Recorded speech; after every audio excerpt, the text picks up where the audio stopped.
it out, and then I'm gonna see. Oh snap! Recording in progress. What is this? They put a new little feature in there. Yeah, it's an update. It's kind of annoying because I was trying to start it without y'all knowing because I want to hear the shit talking. I got disabled it. Nope. There you go. Yeah, I don't use headphones anymore because you don't need to. Well, I mean, this is my gaming headset, so. My computer laptop's probably better than the Beats headphones that I was using, earbuds I was using. But anyway, continue with y'all's argument. Name 3 animes. 3. I don't know. I think I can do it. Can you name one? Naruto? Yeah. That sounded like a question. No. Naruto. You said that as Naruto? I'm not sure if it's anime. What would you classify Samurai Jack? That's anime. I think it might be a cartoon. That's a cartoon. I'll let it pass though, because it's kind of like Avatar. Hell no, we ain't letting it pass. For Calvin, I'll let it pass. Oh, come on, bro. Hey, for Calvin, I'll let it pass. I'll let it pass. It better be Samurai Jack was hard, bro. Huh? Samurai Jack was hard. You can't lie. Even if it's an anime, cartoon, whatever you want to call it. We're not arguing that, but by definition, it's not an anime. But I'm saying it's close enough that I'll let you have it. I mean, bro, you know I don't watch anime, so that's what I'm saying. It's foreign territory to me. Even Avatar: The Last Airbender is not even an anime. The only anime I've ever watched like fully is Dragon Ball Z, which is an easy way to show name. But all right, so 5 off the top of my head. All right, so who's your favorite character? In Dragon Ball Z? I'm going with Piccolo all day, and Vegeta. Okay.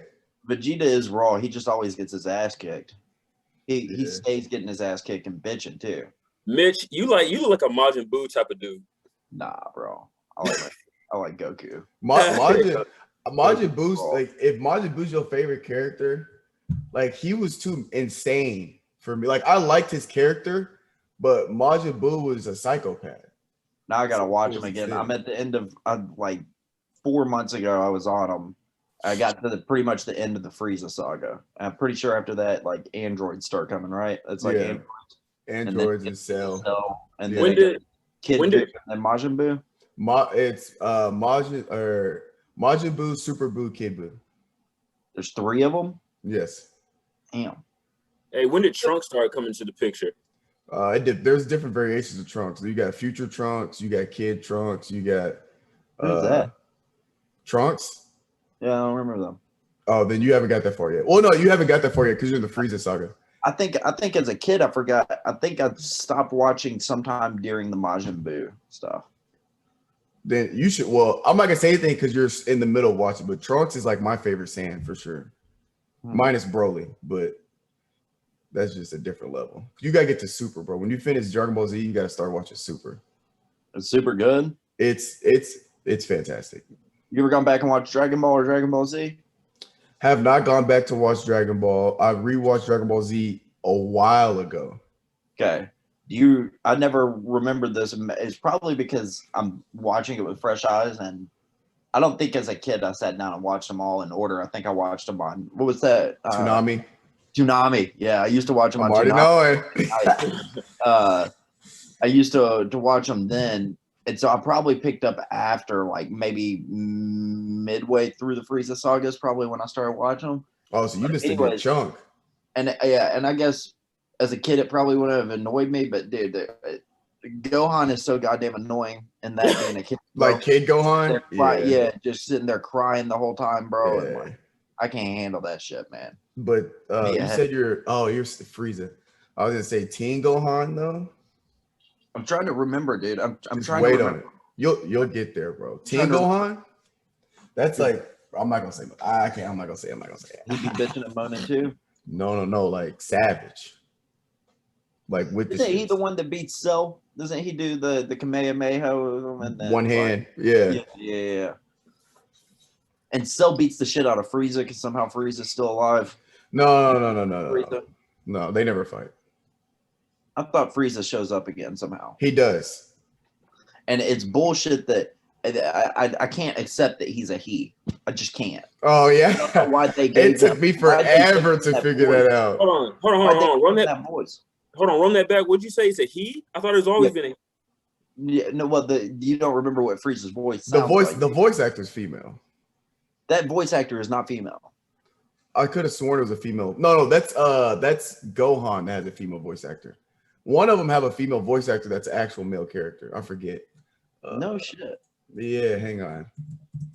I know it ain't Piccolo. My connection. Flawless. I know my connection's been too flawless, so I can't. I'm not. You can't jeopardize that, Mitch. No, so if I'm looking at my phone trying to pull stats or whatnot, that's what I'm doing. Yeah. Speaking of phones, I'm guessing y'all failed on Tuesday. Oh no, y'all Tuesday. made it midway through Monday, didn't you? No, Tuesday was my best day because Tuesday I don't think I had. I only had. Well, when we get, are we about to go over them all now? No, we can finish this conversation. Oh yeah, finish because I'll explain mine because my data is skewed because of I was telling Calvin earlier, but no, Bro, Tuesday I stopped was counting solid. after Wednesday. I get. I kept going all week. Did y'all have y'all's notifications off all week? I did at first, but I was missing text messages and stuff, so I turned them on by put on do not disturb. So if I checked my phone, they were there, but it wasn't notifying me or whatever. Oh, like as the messages weren't coming in. Yeah. Okay. Yeah. I still have mine. As soon as you open up your app and everything, I bet you just had a bunch of notifications because I did that on Tuesday and I can't do that. I can't do that. I was missing emails and everything. You could have had your emails on. We made that stipulation. You keep working. Oh, well, shit. I might keep it like this, honestly.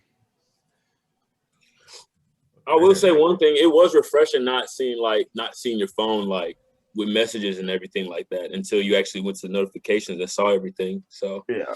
Okay, so this lady Masako Nozuko, I don't know how to say her name. Anyway, she's a female voice actor. She's the Japanese voice of Goku, Gohan, Goten, Turtles, Bardock, Goku Black, and some side characters. Damn. So that's why a lot of like people that watch. Do you watch sub or dub? Which one are you watching?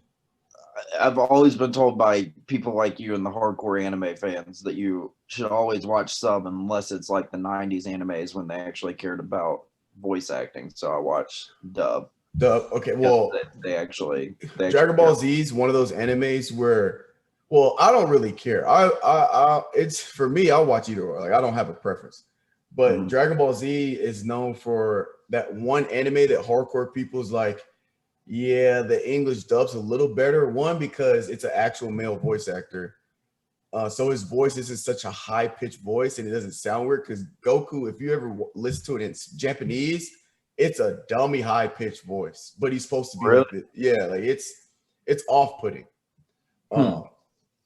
But his voice acting is just a little better in English, I think. But it all just depends because if you start watching it in English, then you're going to be used to the English voice versus if you start watching Japanese that you're used to. So it just depends. Yeah, I just feel like that everything that I heard is that nowadays with the new animes and stuff like that, they don't care anymore. They don't care, like their voice acting's horrible. And the for subbed? No, for dubbed. For dubbed? I don't know about that one. There some of these new animes, the dubs are on point.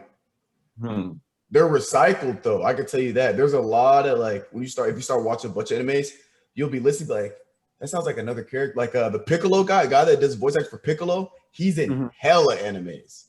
So really? You watch anime and you'll be like, oh shit, who is that? and you'll close your eyes and just listen, oh, that's Piccolo, or that's All Might, or that's Master Jiraiya. Like he plays all these characters, bro. There's definitely recycled, but I like the English voice actors. Like they go hard. But Calvin, have you ever tried to go back and watch Dragon Balls? Did you watch them as a kid? I did. I watched a lot of Dragon Ball, and then I just stopped. Like I don't even know where to like go and like watch it if I even wanted to. You can get it's an app called Funimation. It's like $4 a month or something like that, and they got all of them on there. I'm surprised it's not on like Hulu or like one of these big platforms. To be honest, It's on. It used to be on Netflix, I think. Yeah, but Netflix took a lot of good shows off of their TV, which I don't know why, to be honest. Like, and they bumped up the prices, so I'm expecting them to release some good stuff. But if you go with Funimation, they got all the animes for free. Okay. You can watch them on there for free. Or not Funimation, Crunchyroll. Oh, okay. Crunchyroll, and I got this website that I watch. It has every anime and cartoon on there and the movies. It's called watchcartoonsonline.io. And they got everything subbed, dubbed. FBI agent listening, that is Finis Stribling. He lives in Texas. I pay my taxes, bro. Never do that. Please don't be coming for me. I pay my taxes. Hey, Mitch, you gonna? Yeah, I can already see him pulling up. I used to watch on there. There you go. Now I got a Hulu. I mean, now I'm paying for Hulu, Netflix, all that other. So if it's on one of them, I just go there, obviously. Hey, you ought to give it a shot out though. It's like $4 a month. You go on there. They have an app for the Xbox too that you can throw it on the TV, but they're like 22 minutes long, and I don't know. There's something nostalgic about it. Watching and be like, oh yeah, I remember this shit. Just keep on going with it, you know. Hey, quick side note, Finis. You been on HBO? Have I been on HBO? I've been all over it. Bro, is there anything good on there? Bro, that's what I have. I got a section for that, bro. You got a section for that? Yeah, I got a section for that today. Y'all got some hidden gems? Hidden. Yo, what the hell? What the hell are y'all watching on TV right now? Me? I got no shows. Everything. I got no shows right now. Well, bro, honestly, you know what I've been watching? Obviously, playoff basketball. That's a given. But yeah, I've been watching a lot of like podcasts, like Matt Barnes, Steven Jackson's All the Smoke one. There's one that shit with Kwame. Was it Kwame Brown? Boy, bro, that is a movie right now. Yeah, that's entertainment to the fullest. It's funny that Kwame's just finally had enough. I mean, bro, like they dogged that man out. Like they. But well, since we're talking about it, I'll bring it up. So look, you know I'm huge. Well, Calvin, you can check these out. But the animated DC movies on HBO Max are elite. They got a bunch of different Justice League movies. They got like Batman stuff. So I'm going through and I'm watching all of them, bro. They're live. And they're animated, so they're like cartoons, but like some of them are dark, like dark, and they're like super violent. Bro, they're lit. Y'all got on HBO? Yeah. So there's one called Justice League Dark Apocalypse or something like that. Wild. And then there's a Batman Bad Blood is good. The Deathstroke one is good. A lot of I'm just going through all of them. So they're solid. So on that note, Mark had sent me something that he wanted me to bring up on the podcast. All right. So there's a rumor right now. He says, listen to this rumor on YouTube, but apparently Disney might buy whatever company that is made with Warner Brothers and the Discovery merger, which means they would own not only Discovery, but Warner Brothers too, which means they'd own DC Comics and Marvel. Disney's trying to do that? Yeah. So because Warner Brothers and Discovery are merging. So there's rumors that Disney wants to buy them. So they'd own both. That would be insane. Is Disney just trying to take over TV right now? Yeah, they're about to become a monopoly. I mean, they're already a fucking monopoly, bro. Oh, it's right here. They're talking about it for real. Wow. Yeah. From a movie standpoint, that might be straight, but the one thing it's gonna do, it's gonna take away from the competition. Because know it's always been Marvel throwing out, DC trying to one up, Marvel trying to one up. Well, if they're owned by the same, right, and if they're owned by the same people, I mean, I guess you could still have that for the fans, kind of that Marvel versus DC, because you can have like a Marvel group of producers, a DC group of producers, and they're competing to be the best, even within Disney. But You ain't think that's gonna cause some controversy though? Like, cause they in the same environment, like same like. Well, no, as long as they don't try to do some crossover bullshit, I think they'll be fine. As long as they keep them completely separate. They won't do that. They would never cross those. It's happened in the comics, but I'm not a fan. I like them completely separate. I don't know. That's. Oh, speaking of, I don't know if it's at Instagram yet or whatnot. He listens to every single podcast, man. Mark proposed to his girlfriend. She said, "Okay, Mark, let's go, Mark! She said yes to Disney World today." Congratulations! Yes, sir, Mark. He's getting married. That's crazy. Everybody growing up, man. Everybody getting married. Everybody got kids doing their own thing. I'll let it see it though. I knew Mark would be the first one to get married out of everybody, though. You said you would, or like I put bets on that. And fucking 19 years old, Mark. Okay, Mark. Okay, Mark. Oh, you know, I just thought Disney about World. What? It was he asked her at Disney World. Sheesh. Mm-hmm. Got my night. But Mark over there ain't playing around. He doing it big, man. Yeah. I just thought about the problem with the whole Disney thing because we speaking of Disneyland or Disney World. It's gonna suck for DC because it'll be owned by a family company. Yeah. I don't think that's good for DC because the one thing I liked about DC that more than Marvel is they go as violent and as gory as they want to go because they weren't owned by a family company. Disney's a family, so when they get owned by Disney, everything's PG-13 from here on out. Because you get the Justice League's Zack Snyder cut. You know, it was a lot more violent than the original one. You notice that. You got just Zack Snyder as a director in general, that Army of Dead. I haven't seen it yet, but it looks like they got these violent, dark movies. That's what I expect because superhero stuff isn't all sunshine and rainbows. That stuff gets dark. People die, people get killed, murdered, slaughtered. Like villains are ruthless. So it should be some ruthless, gruesome stuff going on. Like Batman, like a Venom, the Venom movie. You can't make a Venom movie that's PG-13. Now I know it's not DC, but I'm saying Marvel, Sony, whatever, PG-13. That didn't do that movie respect. You can't have, if you know the true character of Venom, PG-13, it's not gonna fly. So DC, that's gonna be a problem. Calvin, it's no big secret that you don't watch superhero movies, right? Yeah. Have you ever seen Venom? No. Okay. That's your homework assignment for this week. You will like Venom. These boys be giving me homework like we back in college, bro. No, tell a sequel. We're looking for somebody that has a sequel DBA experience come in and hire. Yeah, that DBA. What you know?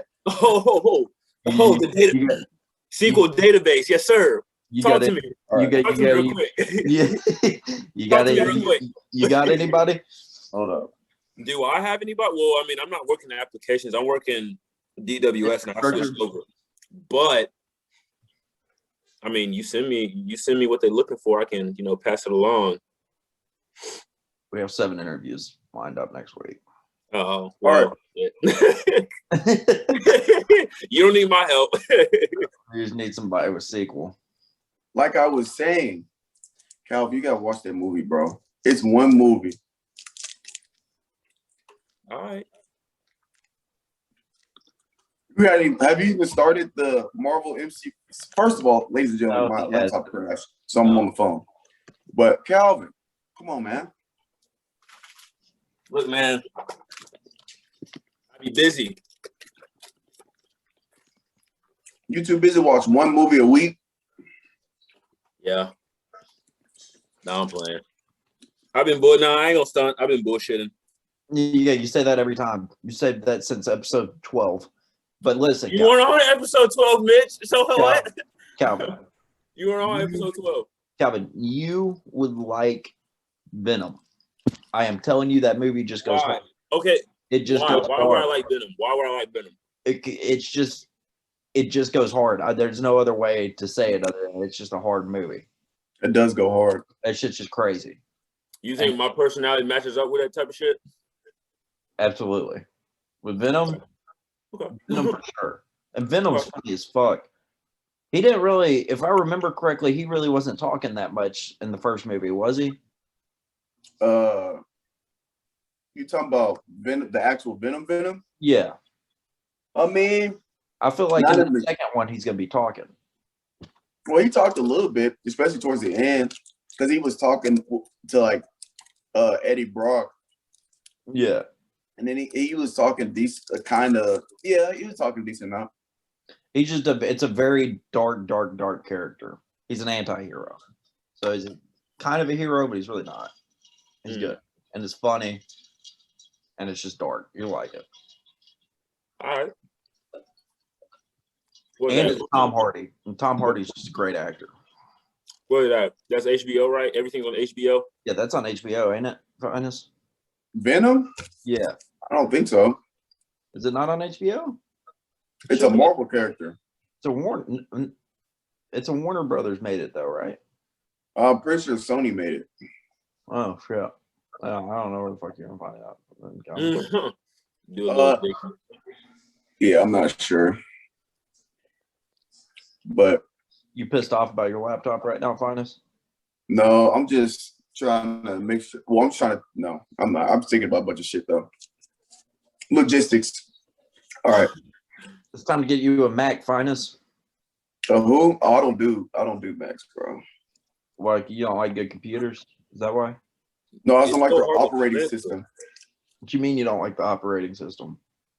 Like Macs are cool. Like they're not bad laptops, but for what I do, everything is Microsoft oriented for like school and all that stuff. Microsoft on the Mac. But bro, if I just buy a Microsoft computer, it's just you buy a Microsoft computer that breaks in 3 years, or you buy a Mac computer that lasts you 8. 3 years. This laptop I've had for 8 years. What's it doing? It's just crashing. That's all. All I gotta do is reset it, and we're good for another year or two. No, that's not how that works. You have to do that with Macs. But bro, Macs are so expensive, and then like sometimes the formatting can be messed up. Like hell yeah, Macs are expensive, but the crazy thing is, you can go buy a 2012 MacBook Pro for like $300. You can buy Finis's computer for a couple pennies. No, you can't. Yes, you can. Yes, you can't. You just can. Look up how much a Dell Inspiron 13 is worth. Okay, I'll say one thing. I do like the compatibility, because obviously everybody has iPhones, Apple Watches, and everything. But that's the only reason why I would buy a Mac. Yeah, see, I don't want my phone stuff on my laptop. Yeah. That's another thing. Yeah. I want them completely separate. Mm-hmm. I feel that. Now, if I was going to get a desktop, maybe I get a Apple desktop. But for a laptop, I only use my laptop for work or school. That is it. I don't want my personal stuff mixed into that. I'm thinking about getting an iPad though for school. For real? Or I want to get one for school. Yeah. $94. Used or brand new? Used. You can't buy that model was made in 2013. Yeah. So it's been what, 7 years? Yes. That's a nice little run. How much is the original MSRP? I guarantee you it was like $800. That's not bad. For 7 years? You can find a MacBook Pro that was made in 2013 for $400, $500. They hold their value. We got to start buying shit that holds their value, man. It's important. Bro, this laptop holds its value. It's just going through a little. It just needs some maintenance. That's all. Actually, it's the definition of not holding value. For $800. $800 for 7 years. That's holding value. Pause real quick. It will hold value if Finis would just turn the damn thing off like he's supposed to, like straight up. That's why it's off now. But if you did it before, you wouldn't have this problem. Yeah, but all I gotta do is reset it and we back online for another 3-4 years. That's cool. That's all I'm saying. Coming from the guy that'll go and spend $270 on a pair of shoes that he's only gonna wear once a month on the Excel spreadsheet and clean afterwards, but he won't go buy a new laptop that he's going to use every single day. Can I wear my laptop? I don't collect laptops. I collect shoes. Okay, it's a difference. Buy something that's worthwhile. Fine. Well, you know what's crazy? My shoes are going to appreciate in value over time. That laptop is not. All right, moving on. Let's get to this phone recap shit. All right, where's who's gonna go first? We'll each go for each day. All right. I just gotta figure out how I'm gonna do this with my phone. Will it let me? Am I still in the Zoom? Yeah. Can y'all see me? I can see your logo, but not your face. Okay, baby, that's fine. That's fine. Cause let me go to my numbers. Yeah, I'm going to my numbers too. I kept it as a tally for the first day, and then after that, I was like, yeah, we're not doing that. So we got to go to. Let's see.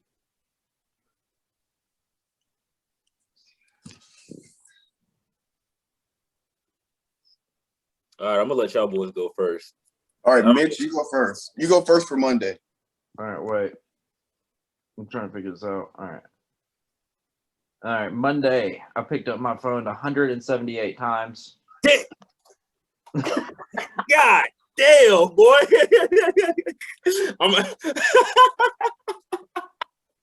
Oh, no. Oh, no. I'm at 160. How is this possible, dude? You say what? What's your screen time? No, I'm not saying it. I'm not saying it. Bro, just say it. You don't want to do this badass challenge, so you go do it.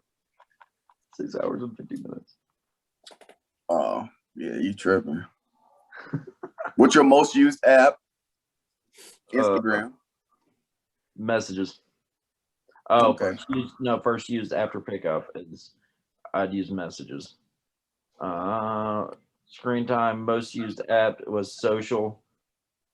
2 hours on messages. Instagram. But I need to turn this off. I have the setting that my phone doesn't turn off until 5 minutes. So like if I'm at my desk and my phone's like open and I put it open next to my computer or something, that bitch ain't turning off for 5 minutes. Oh, mine doesn't turn off at all. Yeah, same here. I have to like manually, if I want to set my phone up, I have to. You have to lock it every single time? Yeah. Oh, y'all are crazy. Well, I have that set up because of work. I need to have my phone open the whole time. I use my phone for all right. It's my turn. My numbers are. Oh my God, yo, Anthony Davis out game 4. Yeah. Keep going. Yeah. So, and then I was telling Calvin this at the beginning, which I don't even know if I'm gonna be able to what's the word I'm looking for? I'm only know if I'm gonna be able to scavenge for that first half before my computer cut out. Anyway, we might not have that clip. But I was telling Calvin, all right. Anyway, look, Monday, screen time, 7 hours and 55 minutes. I picked up my phone 215 times. And yeah. Now, what was turned off? You said what? What was turned off? You were getting no messages alerting you that anybody had messaged you, right? Kind of. What do you mean, kind of? Like I had that at first, and I was missing important text messages from my colleagues. You know what you see, right, Final? What? Right, you're on the. Okay, yeah, go ahead. Yeah, so then I turned them back on, but I turned my notifications on by putting my phone on Do Not Disturb. So technically, I was still getting notifications, but my phone wasn't ringing when I got them. So I still had like 73 messages on Monday, 35 Instagram, 46 Discord, which is like people for like school.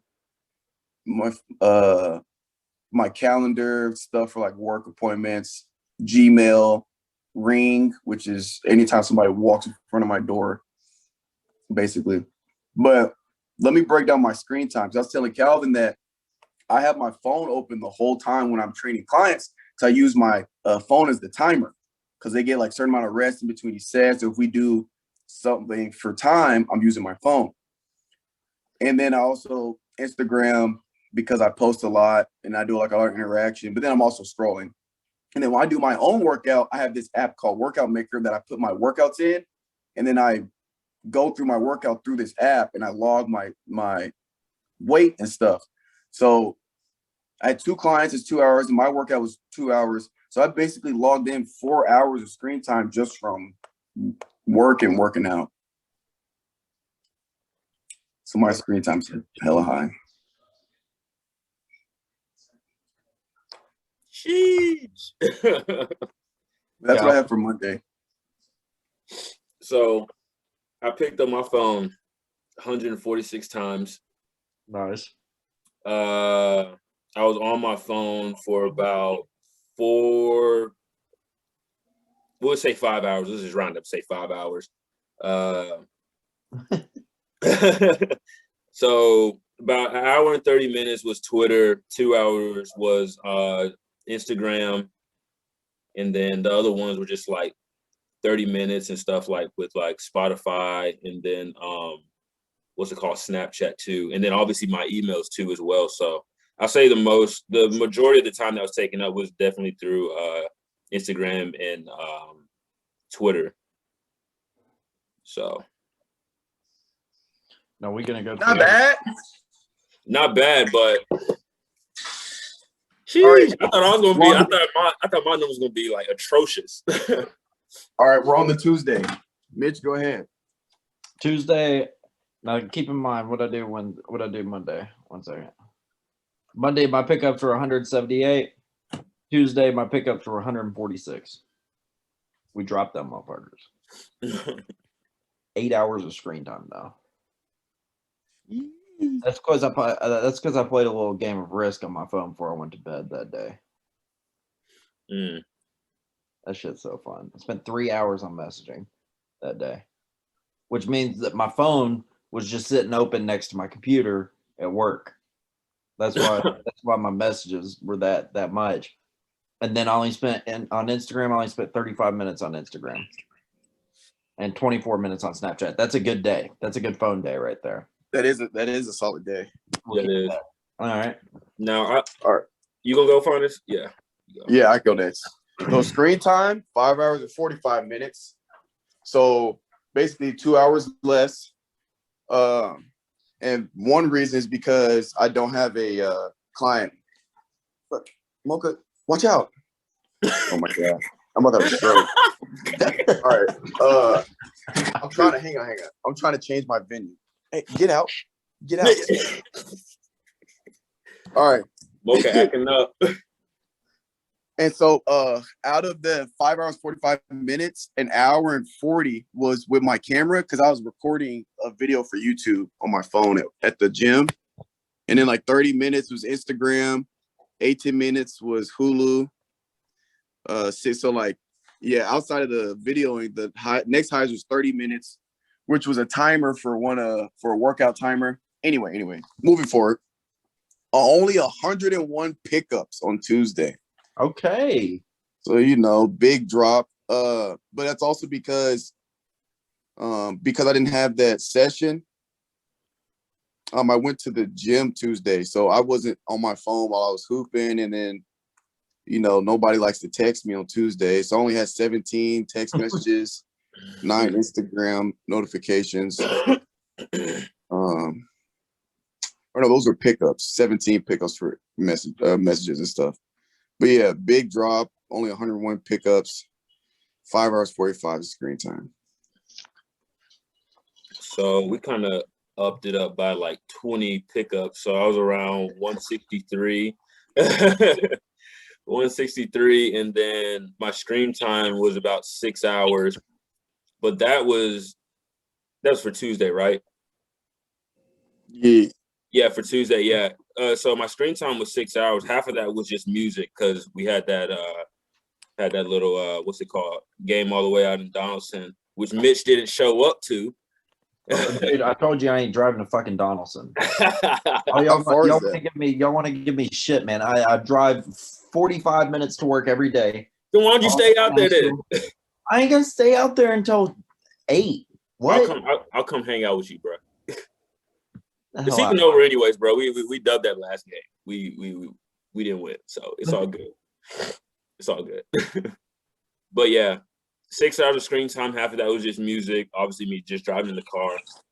Instagram Instagram basically took over like that last 3 hours. And then like about 45 minutes of Snapchat. And that was about it for Tuesday for me. We'll take that.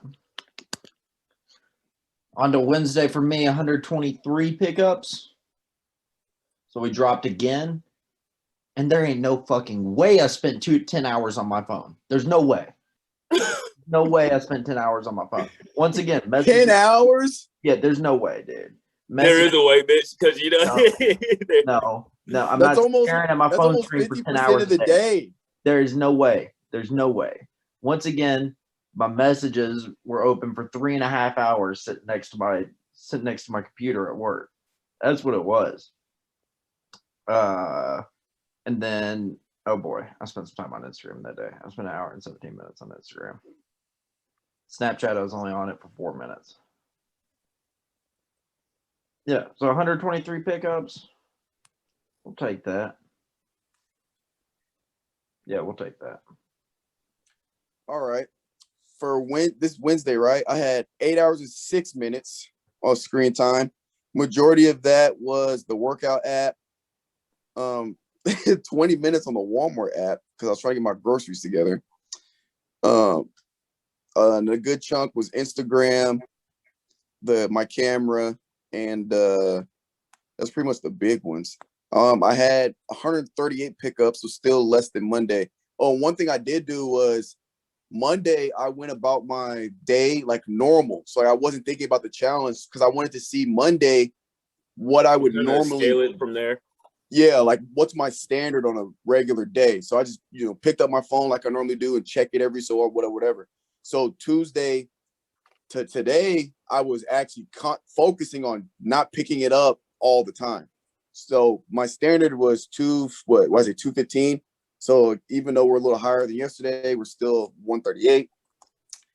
And yeah, most of mine were text messages because I'm in a group message that we get to arguing and shit. So I can spend a lot of time on that. And Instagram, photos, this app for sports, and my camera settings. So for Wednesday, for myself, I dropped it down about 15, so like 140, 143. And then had 8 hours of screen time. Most of that was YouTube, and then Safari. YouTube, I was just watching podcasts and stuff, and I had it through my Google Chrome. So that was the majority of mine for Wednesday. So, oh crap. Wow. All right, Thursday, I had 155 pickups, so we bumped that number up. 10 hours of screen time next. 10 hours? Bro, I'm telling you, man. Back to back? Bro, it's sitting on my desk open. I ain't staring at my phone for 10 hours. I thought it closed after 5 minutes. But when I did get home on Thursday, I watched like 2 hours of YouTube. Just laid in bed and watched YouTube. I don't count, right? Okay, I'll let it slide because YouTube you can be on YouTube for 10 minutes. You look up, it's been 3 hours. Bro, yeah. That's exactly what happened to me. You watch 2 videos, it's been 6 hours and 30 minutes. The crazy thing is you'll start watching videos about like, I don't know, whatever the hell you're watching about. Bro, it's the suggested videos at the bottom that get you, dude. Yeah, it's like something might catch your eye. You'll like NBA highlights, and then like 3 hours later, you're watching like lions hunting in the savannah or something like that. Like, you're watching do-it-yourself home crafts. Facts. All right. Great YouTube channels out there, man. So I had 8.5 hours of screen time, 178 pickups. Most of mine, again, were text messages, Safari, photos, Google Docs, workout app. And most used app was, again, this is yesterday. I'm tripping. We're on Thursday? Yeah, was workout app and Instagram was accounted for almost 4 hours of my screen time. Okay. So I was at 150 for pickups. Screen time was, let me go to it real quick. No. Oh my God, 7 hours? What was I looking at? Porn. Chill out, bro. That's the quickest way to get some screen time. Chill out. Nah, we were on YouTube for the most part. Whoa, I had 2 hours on LinkedIn. You trying to get a job? Nah, bro. I guess I was searching real hard for somebody for one of these roles that I had. Dang. And then obviously Instagram, Snapchat, Facebook, which all totaled up to, oh my God, about 2 hours and 30 minutes. So, yeah.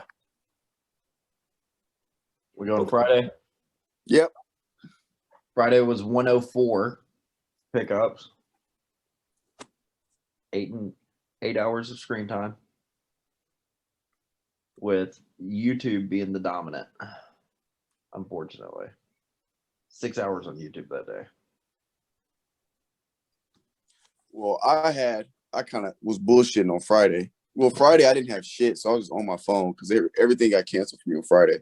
So I had 196 pickups, 7 hours and 20 minutes of screen time. My biggest was Instagram and my workout app and text messages.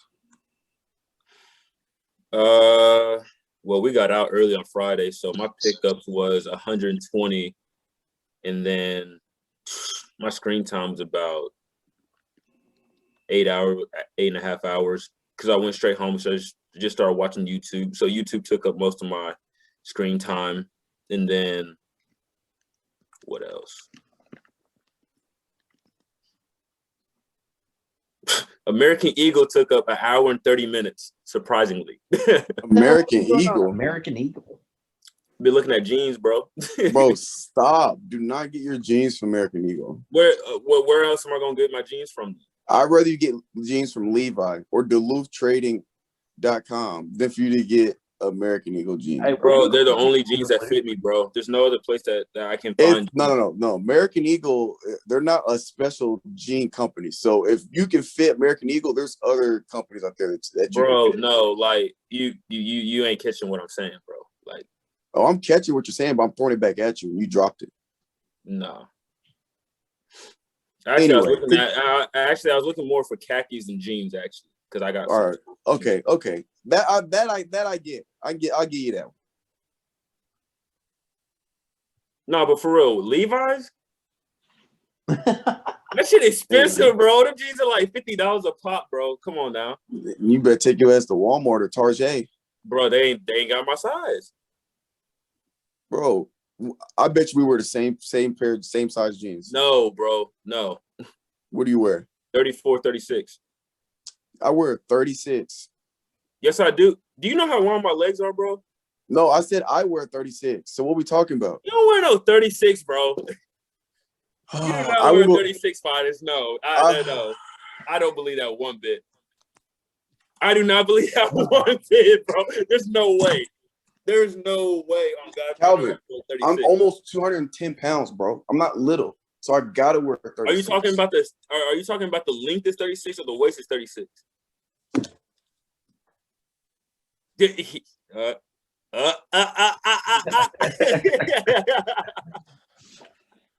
just got them short little legs. He's like a 36-29. Bro, Mitch, you know how long my legs are. Short. Legs, no torso. I just got them short little legs. 39. Wait, Mitch, are you taller than me? Yeah, I'm taller than you.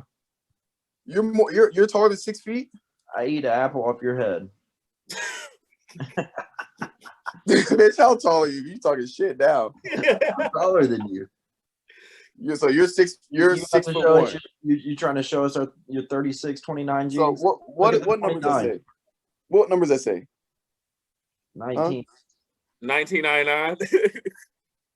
This is 36. Bro, there's no way. That's the link. There's no way on God's green earth that's a link, bro. That it's a what? The link. Oh. You're like a 30. It's just I don't know how that numbering is, but it's a 36. That has to be the waist. That has to be the waist, bro. Well, when I wore, TV. huh? The hell you watching on TV? Well, I wasn't in this room. I don't even know what this is. This is a commercial. Anyway, look. No, but my length, I think, is a 34. That's more believable. I believe that. No, but I'm saying I wear 36, 34. What did you just say? A what? A 34 in the waist, 36 in length. All right, Nick, but that's what I'm saying. We 4 inches apart.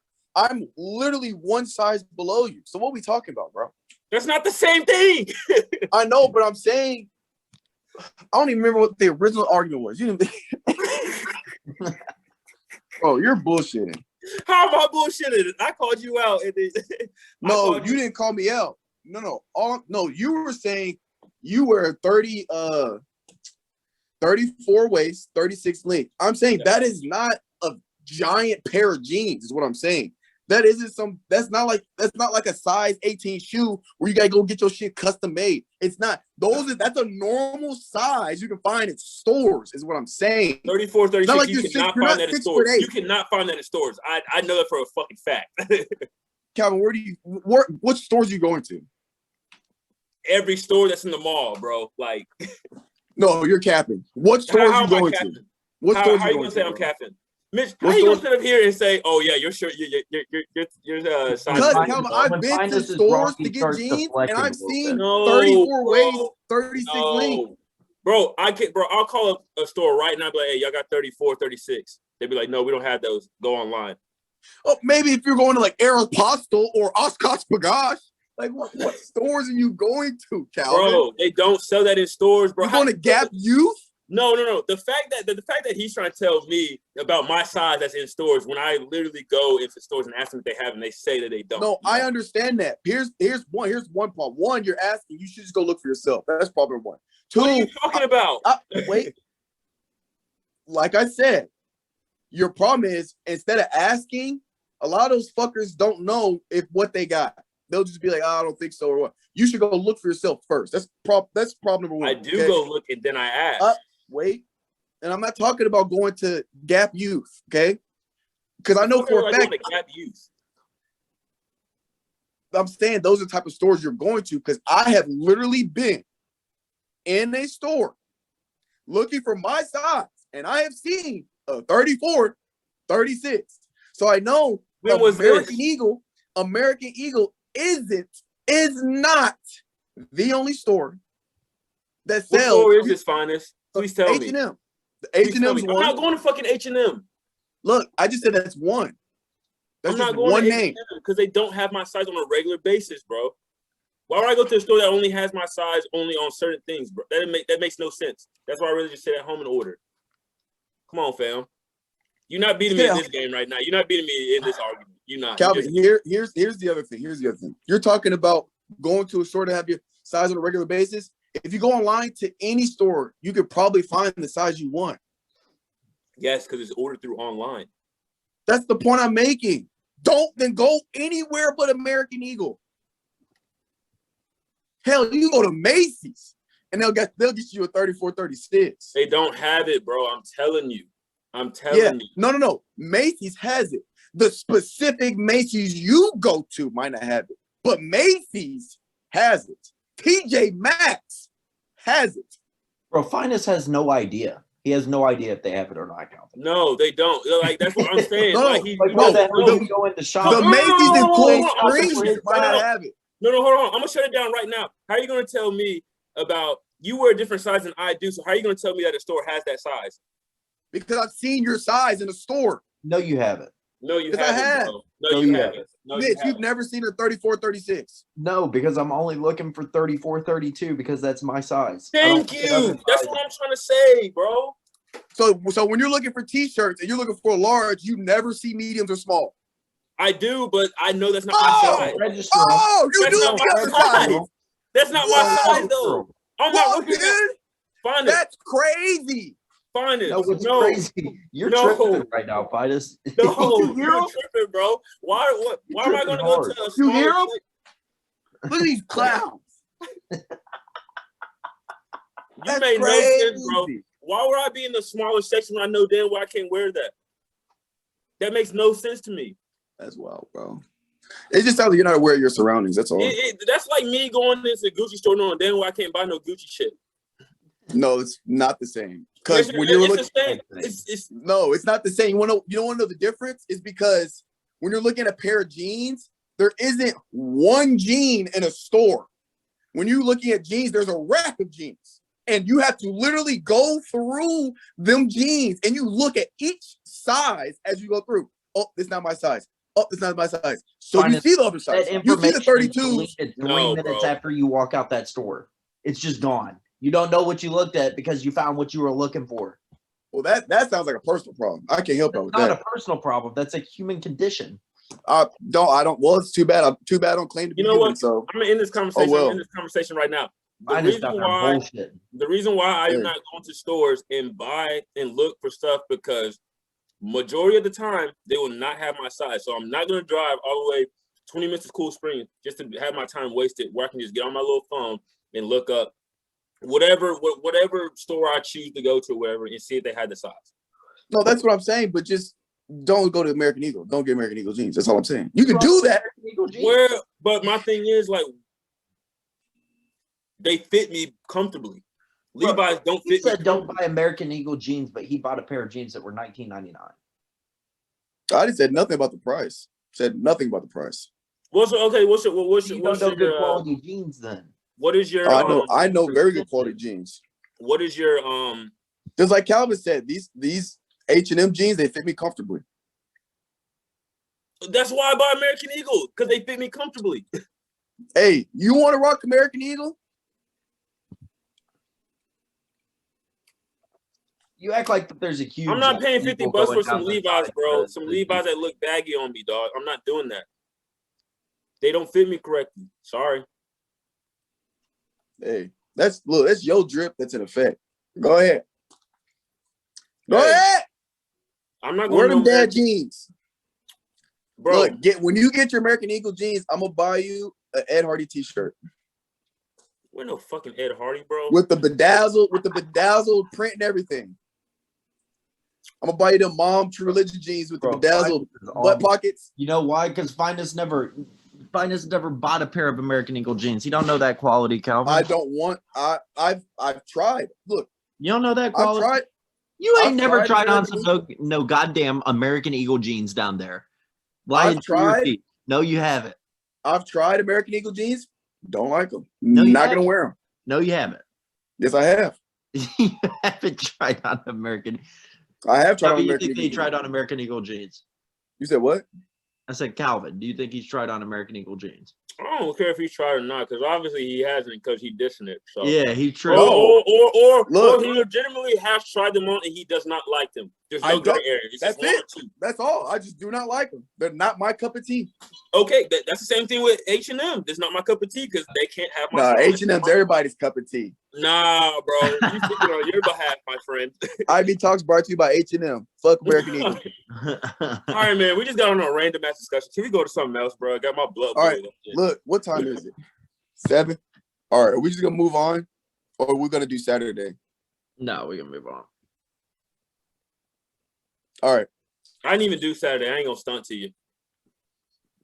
You turned on. Well, your phone did Saturday. Well, I'm saying like my pickups and everything. Yeah, this is because you scared of that number. That number was high up there, bro. It's pushing 200 probably, just off a guesstimation. All right, it's time some science with Uncle Stribs. I've been slacking the past couple weeks, so hope y'all enjoy my wall. So let me tell y'all something that's mind blowing, or at least it is to me. And then y'all can ask. I'll have a question section after.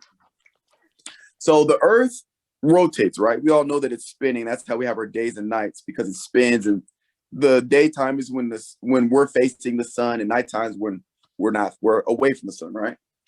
Well, did you know around the equator, the Earth is spinning about 1,000 miles an hour, 1,000 miles an hour, right? It's fast as shit.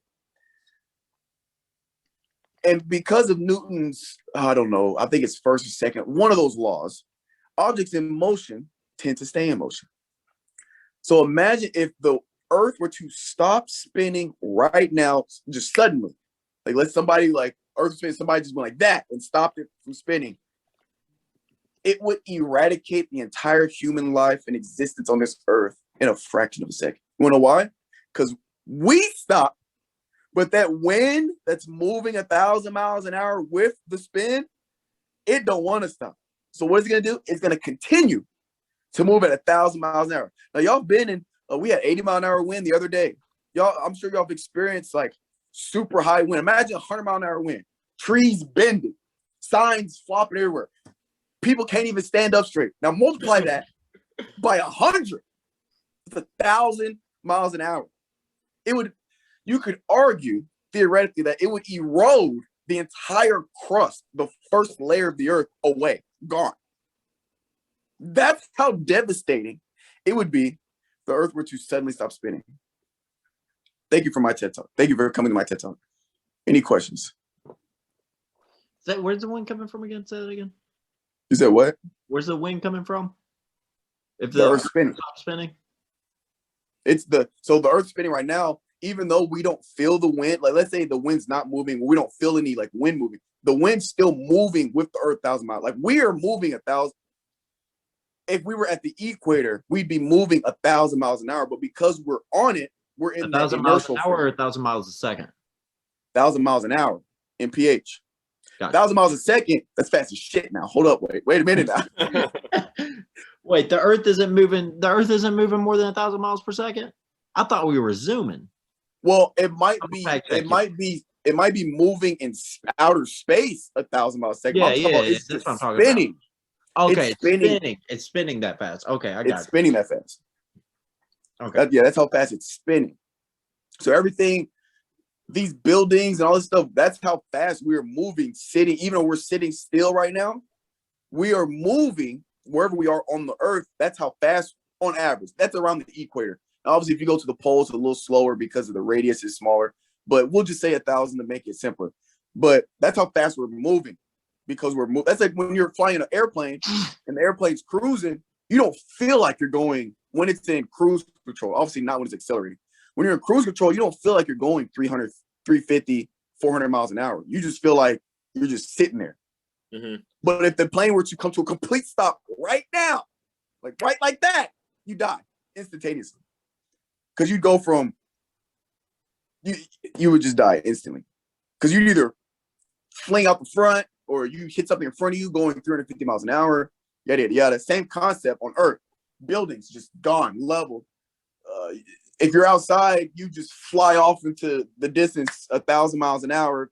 Or if you end up hitting something, a building's coming at you 1,000 miles an hour, it would just be catastrophic.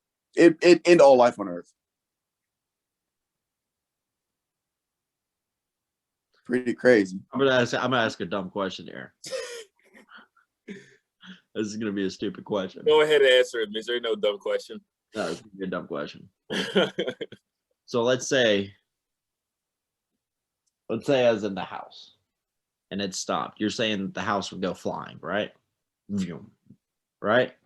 I mean, it wouldn't stay together. It would completely fall apart, but all the debris from the house would go. Yeah.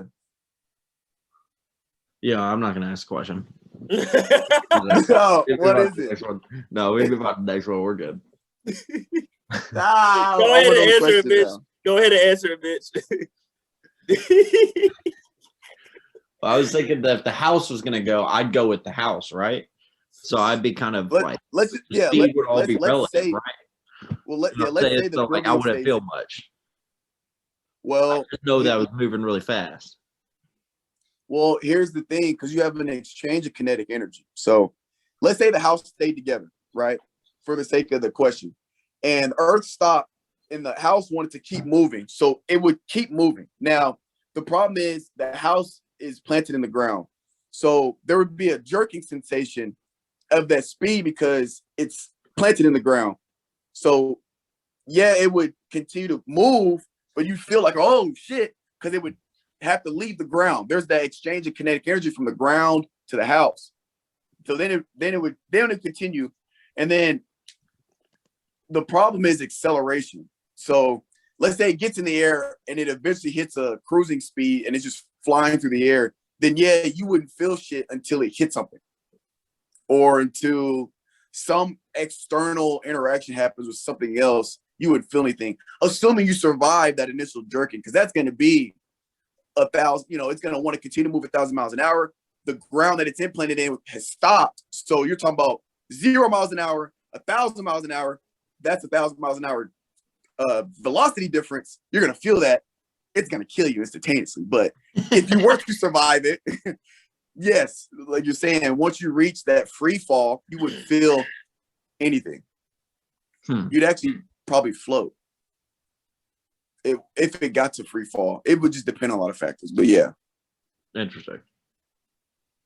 So it wasn't that stupid of a question then. No, it's not. Are we talking about basketball? Yeah. No, I think that's next. All right. Bro, I've been waiting for this, dog. I have been waiting for this. The Nets right now. I'm gonna propose the first question. What is y'all's thoughts on Trae Young with the way he's been acting right now? I hate him. I hate everything. I love it, bro. I love it so much too. I hate Trae Young. I hate he's the one that's doing it, but I love it, man. I do love it. It's amazing. I don't know. I'm in between. I don't know if I like him or not yet. I like him because what he's doing, but I hated that it has to be the Knicks to be the victim of it. I really do. Because I like the Knicks team just as a whole and everything, what they're doing right now. The NBA is better when the Knicks are good. It is. And the Garden is lit right now. Yeah. Well, they just I think they lost today. Did they play today? Yeah, they got faded. Yeah. So did they get smacked today? Yeah, they got smacked. No. Oh, was it yesterday? Was it today or yesterday? Today. It was earlier today. Bro, I saw a stat. I saw a stat that Julius Randle was like 2 for 13. I was like, oh no. He was like, now they head back to Madison Square Garden. Can we take a moment and appreciate the greatness Derrick Rose has been able to put on through what he's gone through in his career? He had a 30-piece the other day. Was that did he start to come off the bench? Huh? Did he come off the bench or did he start that game? I don't remember. Today. I think he started the other time. He had 18. Yeah, what today? Started. Yesterday, Friday. He started that game. 39 minutes played, 30 points, 6 rebounds, 5 assists, 13-21. 3 of 5 from threes. Yeah, he's shooting. He's playing very efficient. But yeah, man, I wanted the Knicks to come out this first round too. I did too, to be honest. But I do like they go back. They win at Madison Square Garden. They can do that.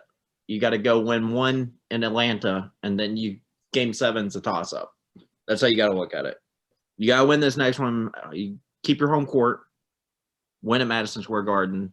The tough one's game 6. If you can go game 6, then it's a toss up in the air. You know what I say? 7.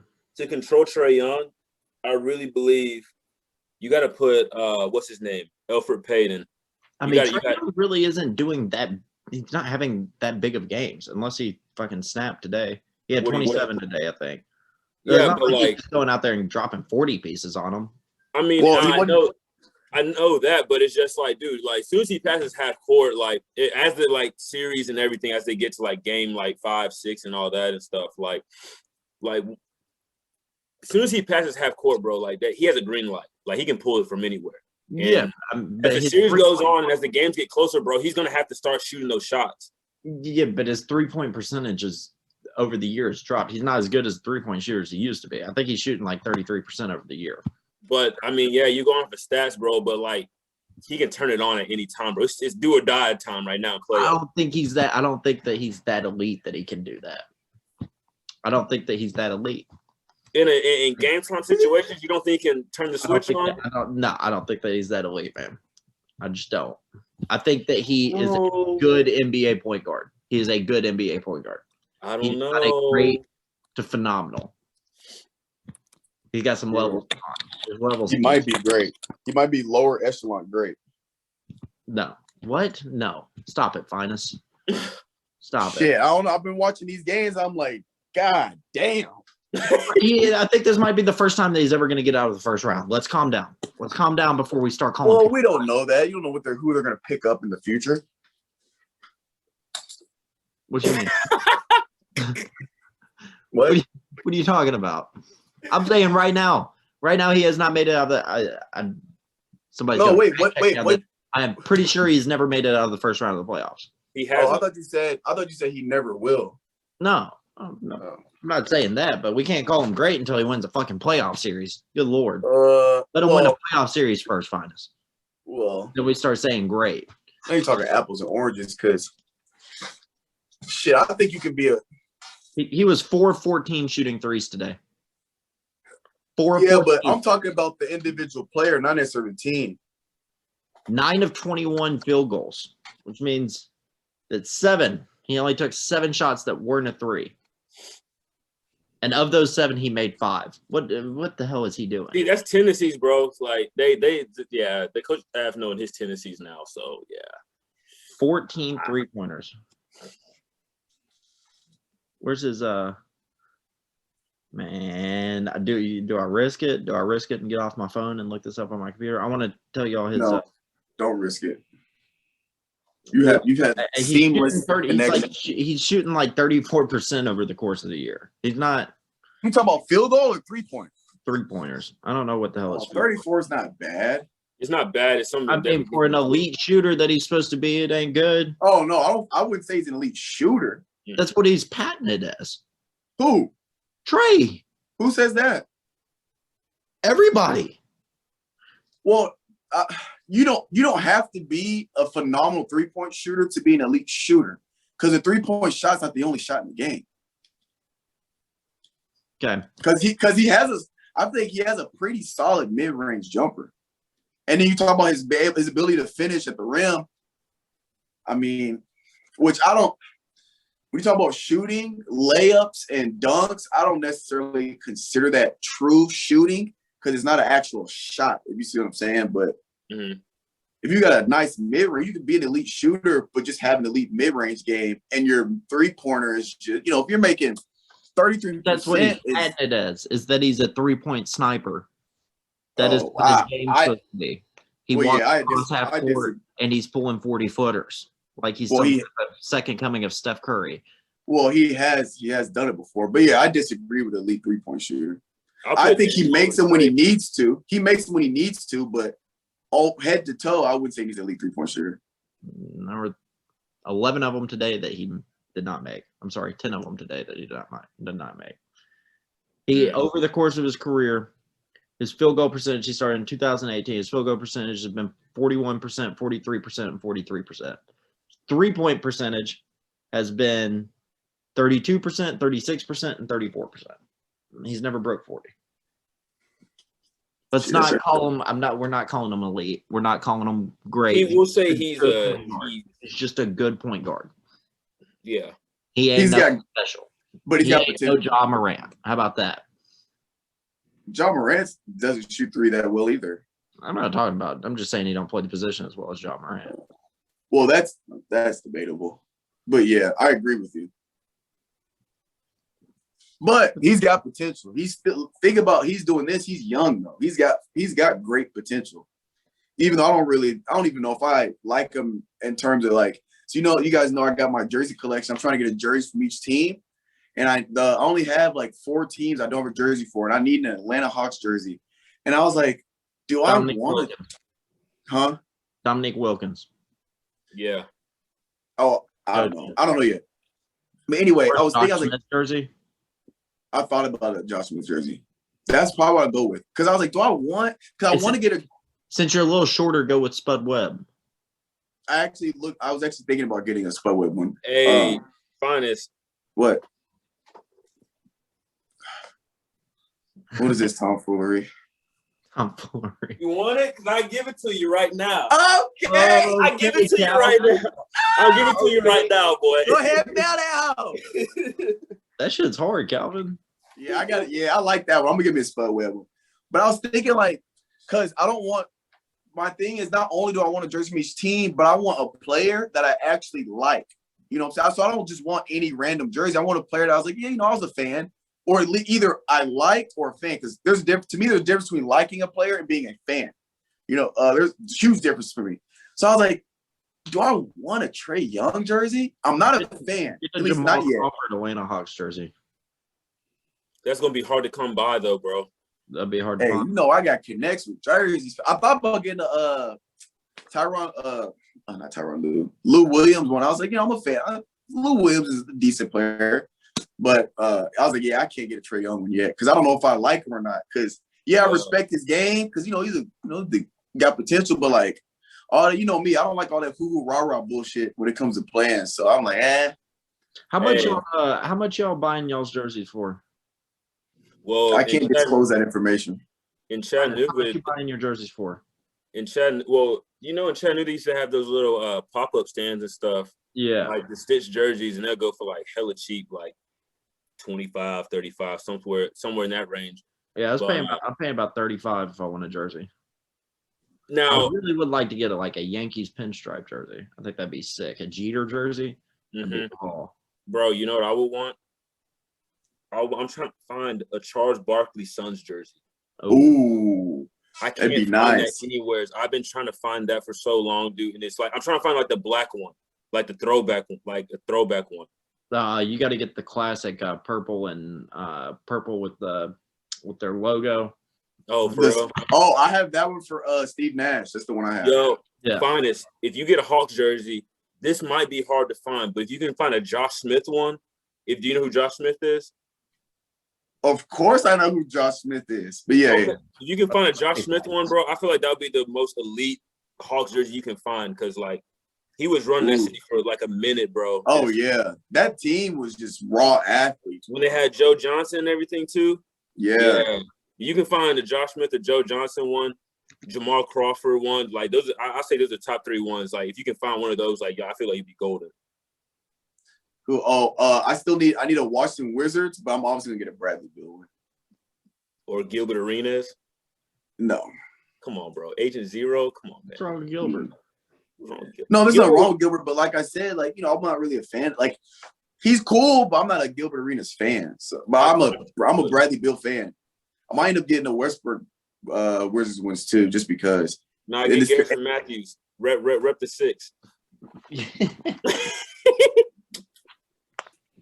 No, I'd rather get Westbrook because it's the year he broke the triple-double record. So I got to get a jersey that year. So pretty much are all the jerseys that we're buying fake? I don't know. The NBA store doesn't have very many jerseys on there. I don't know because mine come with the Nike tags and shit like that. So I don't know if the Nike tags producing the fakes. Yeah, jerseys are mine come with the official NBA tag. Yeah, it's official NBA and the Nike on it too. Oh, I don't pay. I haven't bought a jersey forever, so I don't even remember. Yeah, mine got that same thing on it, Mitch. Yeah, shit, but my thing is, if you can't tell, shit, it don't matter. If you can't tell if it's real or fake, if it's that good, if you have to sell them one day, they're gonna be. Oh no, I'm never selling mine unless somebody approaches me, it knows that I have it, and approaches me and says, "Hey, I'll throw you this amount of much money for it." And then if the price is right, I might. But bro, in 15 years, you know what a Russell Westbrook Wizards jersey could probably go for? I still got a Russell Westbrook OKC. I got a LeBron James Cleveland. I got a Vince Carter, the old school purple Raptor one with the old school on it. Yeah, I got a Orlando Magic Shaq. I got some gems. I got every Kobe jersey. I got an 8 Kobe. I got a 24. I got an Olympic jersey. Damn. I got the badass jersey collection there, Finis. Oh, I got like 30-something jerseys, bro. Damn. I feel like I can't wear jerseys anymore. Y'all be wearing jerseys ever? No. Yeah, it depends. But I try to wear them. Like I wore my Spurs jersey when I came home on the plane. Tim Duncan? No, DeMar DeRozan. I'm gonna get a Tim Duncan one though. You might as well get a Tim Duncan. I feel like jerseys was like the thing back in college when you go out, and now it's just like No, bro. Jerseys. Well, it depends because in Nashville you don't see people wear jerseys for real. Like out here, people wear Spurs jerseys all the time because we're NBA city. Yeah, but like in Nashville, I went downtown. People wearing the MLS, the soccer team. They're wearing those jerseys everywhere. So it just depends on your city for real. And I'm trying to get one. I guarantee you go down to Memphis, you see a lot of Jaw jerseys. Oh, I got it. I don't have a Memphis jersey, so I'm trying to get a John Morant jersey. No, don't get honest, Rand. Get Zach Randolph. He ended up drugged out though. Mike Conley. Mike Conley? Yeah. I might say I need a Utah jersey, so I might save him for Utah or a Donovan Mitchell one. Donovan Mitchell. Well, I'm gonna get multiple. I'm gonna get multiple jerseys from different teams, so I can get or Carl Malone. Ooh, that would be solid. I gotta get a Reggie Miller's Pacers, and I think that's all the ones I don't have. You know why they call him the mailman, right? You talking about Karl Malone? Yeah. Because he's second all time in scoring? Because he always delivered. Did with no ring. That's crazy. Charles Barkley and Steve Nash ain't got a ring. But they weren't called the mailman. But Steve Nash is considered one of the best point guards to come around. Yeah, I don't even have him in my top 5. I'm just saying. I mean, that's your top 5. I'm talking about.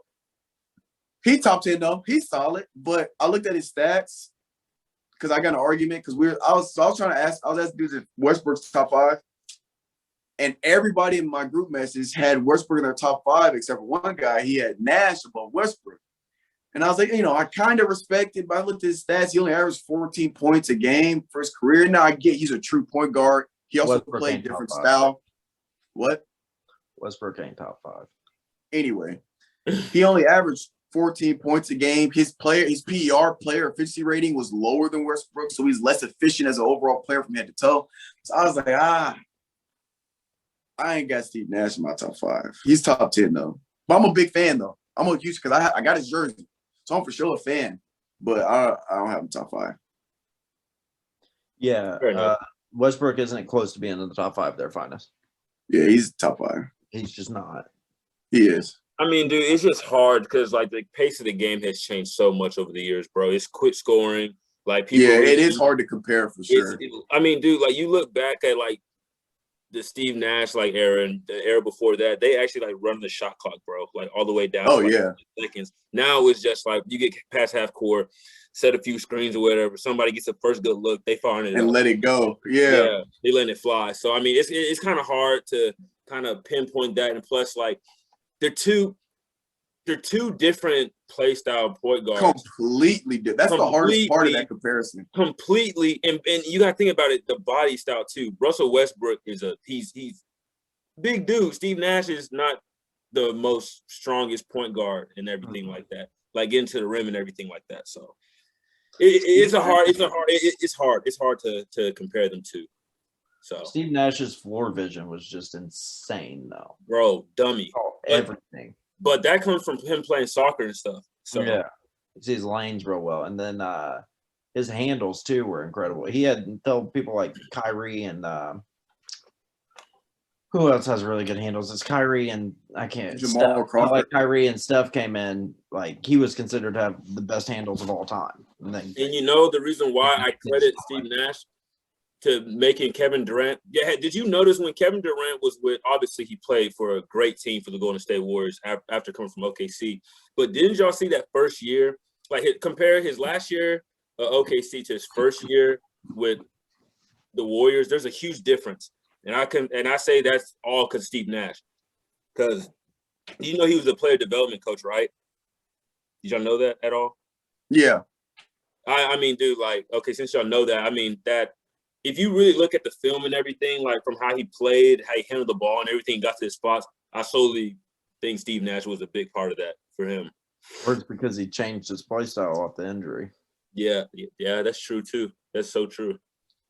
Because Kevin Durant's not that type of person. I don't know how we can say that when Kevin Durant didn't play any fucking games this year.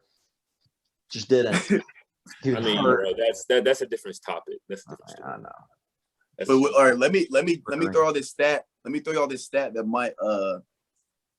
might be eye-opening or something you didn't realize. So I was comparing the two, Westbrook, Nash. Obviously, I like both players. They're both, I think, great players in their play styles. I looked. There's 2 things Steve Nash is better than Westbrook. Only 2 things. Across the board. That was he had less turnovers per game, which, like Calvin said, that can attribute to the play style, because especially Westbrook is a different kind of, you're talking about fast pace now. Westbrook is even an outlier within our league with his high motor play style, which contributes to that. But, it is what it is, still a stat. Mm-hmm. Steve Nash had less turnovers. He had a better shooting percentage. That's it. Points, assists, rebounds, steals, everything else, player efficiency, defensive efficiency, everything else. Westbrook has better stats and a better percentage than Steve Nash. The only difference is less turnovers and a better field goal percentage. And the field goal percentage is not even, I don't think it's a drastic difference. I think Westbrook's career is like, I don't remember it off the top of my head, but Steve Nash was only like 47. But so it's Steve not like Nash was not attempting as many shots, though. Like, nowhere near. I know, but listen to, actually, that wasn't Steve Nash. I looked up. Never mind. I was going to say something else, but Westbrook doesn't take as many attempts as people think. But anyway, yeah. 1 second. You looking up his attempts per game? No, because there's something that I want to. I'm thinking in my head has to be true, but I want to make sure the stats right first. And what time is it? It's 7:30. Man, I hope this can save for all my YouTubers and podcasters out there. I'm having some technical difficulties with my laptop, so we are on the phone today. And hopefully we were filming before my laptop crashed. Hopefully that recording on Zoom, when I turn my laptop back on, I'm able to save it. If not, we're just going to we won't have that first section of the podcast on here. But this is saving to the cloud. So I'll have this whenever it uploads to the cloud. Okay. Man, we got to get into these games, though, because, oh, my God, Brooklyn is – what's the score? I guess I could turn it on to here. What am I doing? 77, 61. Boston. Who's winning? Brooklyn's up 16. 16 points? Yeah, in the third. There's still a lot of basketball left, bro. They still got it's over. There's not. It's over. It's over. What you mean? When you got Kyrie, KD, James Harden on a team, they rarely. You see what Jason Tatum did the other night? Like I said, when you have Kyrie, James Harden, and KD on the same team, it's hard for them to give up leads. Yeah, now that you said that, I saw Jason Tatum. He's 4 for 11. Yeah, it's probably done. Right, yeah, he's not playing well. But if they had Jaylen Brown, it might be a little different story. I will say that. It might be. They might be in trouble. Man, I'm mad. Jaylen Brown played both floors. Bro, it's funny. I used to be a Kyrie fan, but it turns out he's a flat earther and he believes in all this, a lot of shit he was saying is a lot of bullshit. But I have a Kyrie jersey and it's a Celtics jersey. I'm a little upset. I don't know what to do with it. Because I'll probably never wear it again ever. So I gotta get another Celtics jersey. So I'm thinking about obviously Jason Tatum. Honestly, I would. Just given what Kyrie has done, like over his course of career, there's probably no more Celtics jerseys of Kyrie because they probably already burnt them shit. Oh no, I'm keeping it for sure. Yeah, keep it. I'm keeping it for sure. That's just like when LeBron left Cleveland, and people started burning. When he left Cleveland, I bought a jersey the day he announced he was leaving because that Cleveland LeBron jersey is gonna be worth so much money when it's all said and done. And his Lakers jersey I have is the black Mamba ones, bro. You know what was a good thing? You know what I should have done? You remember when they had when the players were putting like those justice slogans on the back of them and everything? Oh yeah. I wish I should have got one of those jerseys because those are going to be those. They're not going to make any of those anymore. No, they're not. I should have got one when I had the chance. What's the stat, Mitch?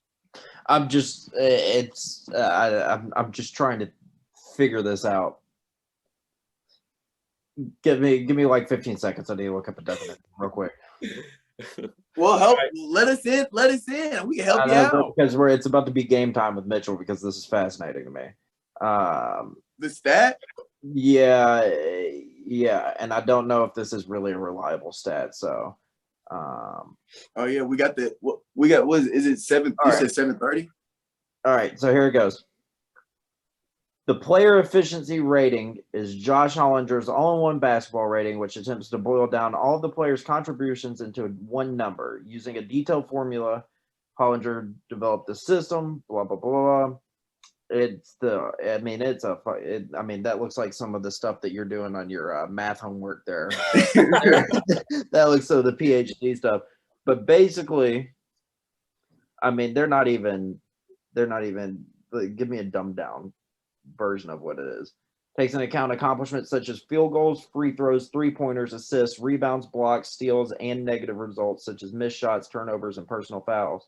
The formula add positive stats and subtract negative ones through a statistical value point system. The rating for each player is then adjusted to a per minute basis so that for example, substitutes can be compared with starters in playing time debates. It is also adjusted to the team's pace, and in the end, one number sums up the player's statistical accomplishment for that season. The league average is 15. 15. I knew that. All right. So now we're going to play a little game because I was going to make this argument with Westbrook about him and Steve Nash. Yeah, but his is 23. Yeah. 0.2, and Steve Nash is 20. So let's play this little game. Let's go through, because number 3s might be the biggest shocker that I've ever seen. I would not think this. So we're going to go in top 10 all-time player efficiency ratings. Who's number 1? Is it LeBron? Who's number 1? Come on. LeBron? No. Who's number 1? MJ? Yeah, it's MJ. All right. Okay. Michael Jordan, number 1 with 27.91. Who's number 2? LeBron? LeBron, yes. LeBron's 27.3. I'll give you one guess on 3 because I can't believe this, and this is a reliable website. Who's number 3? Giannis. No. Good guess. Is it a current player? Yeah, I'll give you, and if you name their name and they're in the top 20, I'll tell you. Giannis is 18 with 23. Steph. 23.67. Nope. All right, y'all got y'all's 2 guesses. Anthony Davis, number 3 all time in player efficiency rating. Yeah, he plays. Sense. No, it makes perfect sense. That out. It makes sense because it makes sense because even when he doesn't play offensively very well, he always is defensively always plays well. Even in these Laker games this past year, when he's been off offensively, his defensive presence has been known. So it makes sense. So even if you're off on offense, you're making plays defense, your PER stays up. That's you true. gotta think about it too. When he was with New Orleans, like, he was the man, so like he was definitely the first option. So yeah, you gotta think about that too. Those years boost his numbers for sure. Yeah, I guess that's true. All right, but that's still surprising though. I mean, he's above Kobe. Yeah, I wouldn't think. Yeah, number 3. That's insane. All right, who's number 4? This is Hall of Famer. Tim Duncan. No, that's a good guess though. Tim Duncan. Dirk Nowitzki. No, but that's a good guess too. Wait, Tim Duncan's number 14 with the 24.22, and Dirk is not in the top 20. Really? That's interesting that Dirk Nowitzki isn't in there. Dirk Nowitzki is number 32 with 22. Number 4 is Shaq with 26. Damn, I didn't think I would think about that. Shaq. All right. Number 5. All right, give us. You gotta start giving out hints Hall now, of Famer. bro. A Hall of Famer. He's a center. That's, if I give you the name, y'all know it. Wilt. Olajuwon.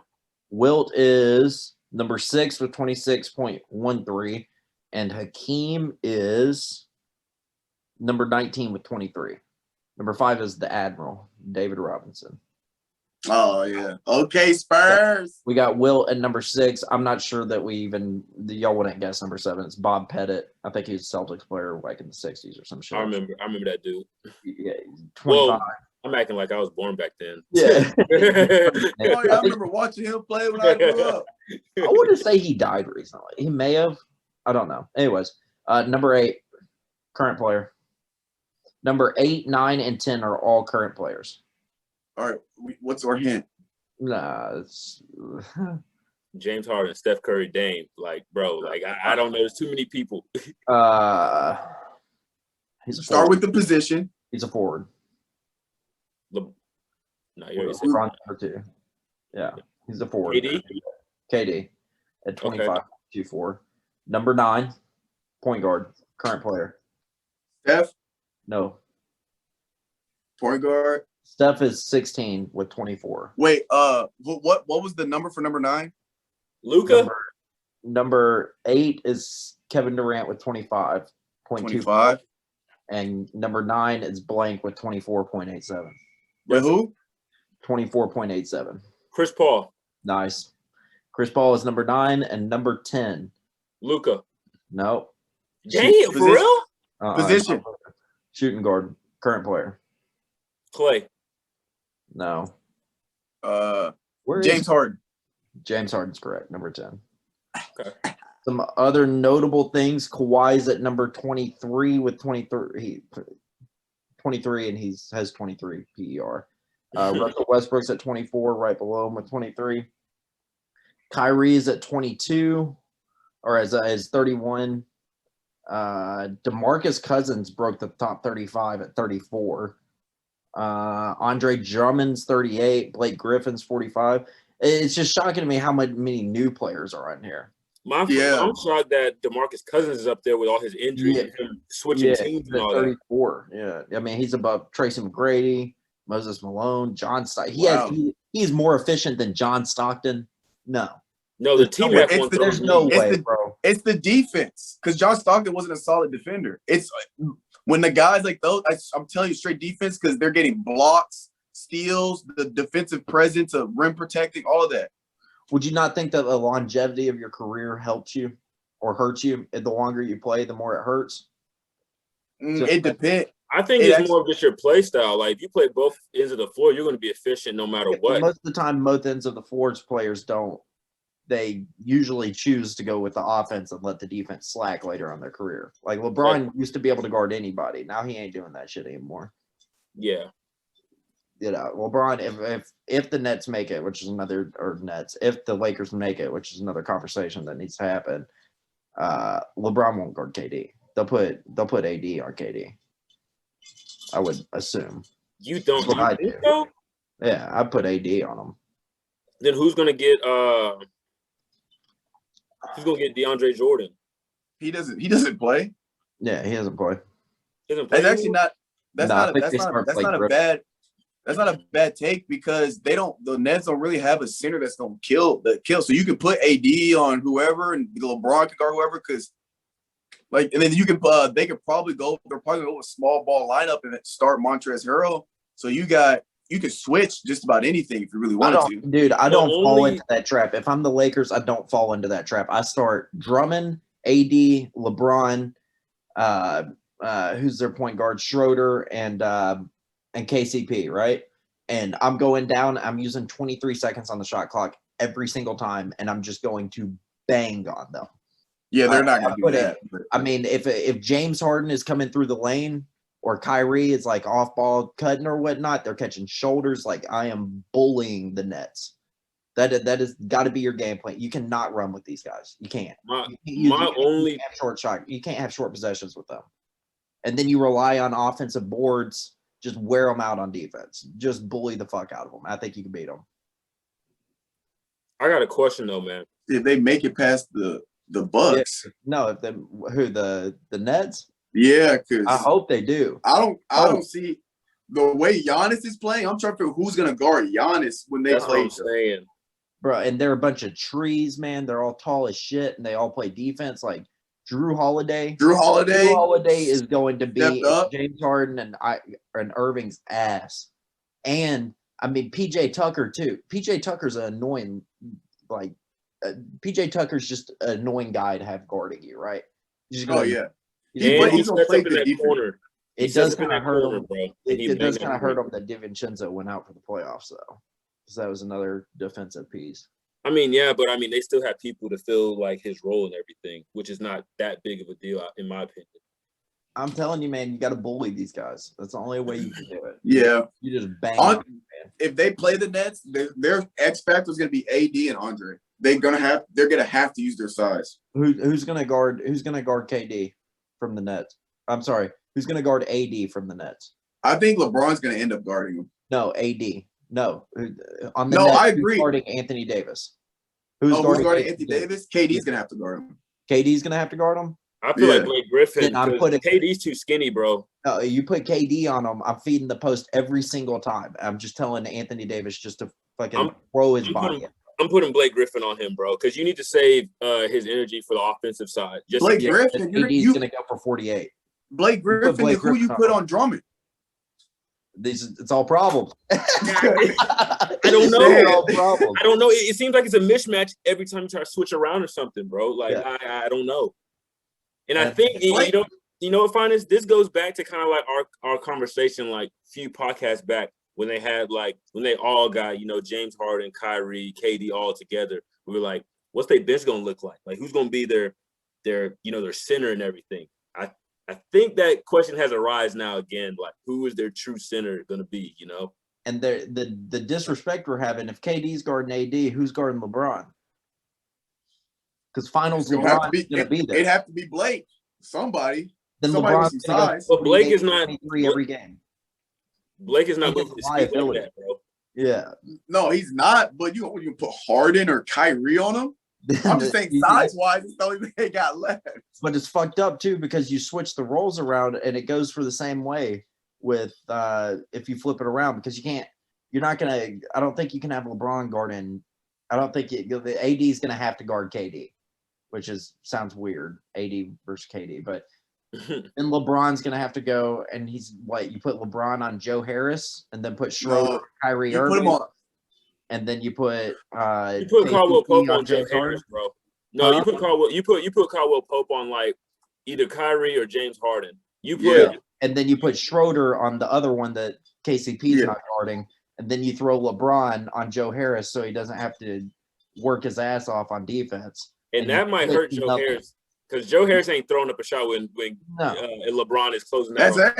That's not a bad matchup for the Lakers. And then you switch nothing. You don't switch anything. You fight over every single screen and go. That's not a bad game plan. Now think about it. And then you can have as much. I mean, once again, he's not an all-time defensive player, but I mean, Caruso. He'll give you solid defense though. Yeah, he's gonna give you heart too. I mean, he might get his ankles broken a couple times, but he's gonna get back up and he's gonna be in that ass. He's gonna make him work for it for sure. Yeah. Hey, that's all you can really ask for. He might have a few putbacks to bring the energy up. Yeah, I'm kind of growing. Caruso's growing on me. I like how he plays. Like he knows his role. He plays it well, and then he also, he's like one of those low key athletes. Like if you fall asleep under the rim, you'll look up and he's just a typical LeBron player. All right, so and this goes with this argument. Right now, the Nets in the game are up 98-75. James Harden has 19 points, Kevin Durant has 30, and Kyrie Irving has 28. So let's round it up. Let's say that there's 60. They have 60. They have 79 of their 98 points. Those three do? 79. That's absurd. Yeah, 79 of their 89 or their 98 points. If you can take away one of those guys, you win. You take away one. That's all you got to do. Because the other guys ain't going to go for 50 and 50. You know what I'm saying? Yeah. So who do you take away? KD. You can't take away KD. KD's gonna get hit. I think it's KD and James Harden. Do you either get in Kyrie's head, but Kyrie steps up in the finals. So I think that there's only one person is you got to get in James Harden's head. You got to be chirping him. He never shows up in big games. He's never had a big game when it actually matters. Always got shit on by the Golden State. I think you go against him. You take him out of the game. I think it's the other way around, bro. What? I think you take Kyrie out. I mean, dude, James Harden, bro, you got to think about it. Even though James Harden's not hitting his shots, he's still getting to the rim and getting to the foul line. Mm-hmm. And with a shooter like him, only thing he has to do is see the ball go in the tube like 2-3 times, and then he's locked in. With Kyrie, I just feel like, I mean, Kyrie's going to obviously create for the team, dish the ball out, all that good stuff. But, like, is he really going to be, like, scoring like that? Like, you know what I'm saying? Yeah. Well, is Kyrie going to be scoring like that? Kyrie has 31. It's changed. It's 31, 30, and 19 now. So 80 points. That was quick math. Yeah, 80 points. 80 points of 103 points. Get rid of one of them. You win the game. And you just have to bank that the other two don't go for 50 apiece. Which KD is very, very. Bro, bench right now, their bench. This is the stat lines of their bench right now. This is remarkable. 2, 6, and 2. That's it. 2, 6, and 2. They have a combined 12 minutes, 12 minutes, 7 minutes, 6 minutes. What's going to happen? This is versus Boston, too.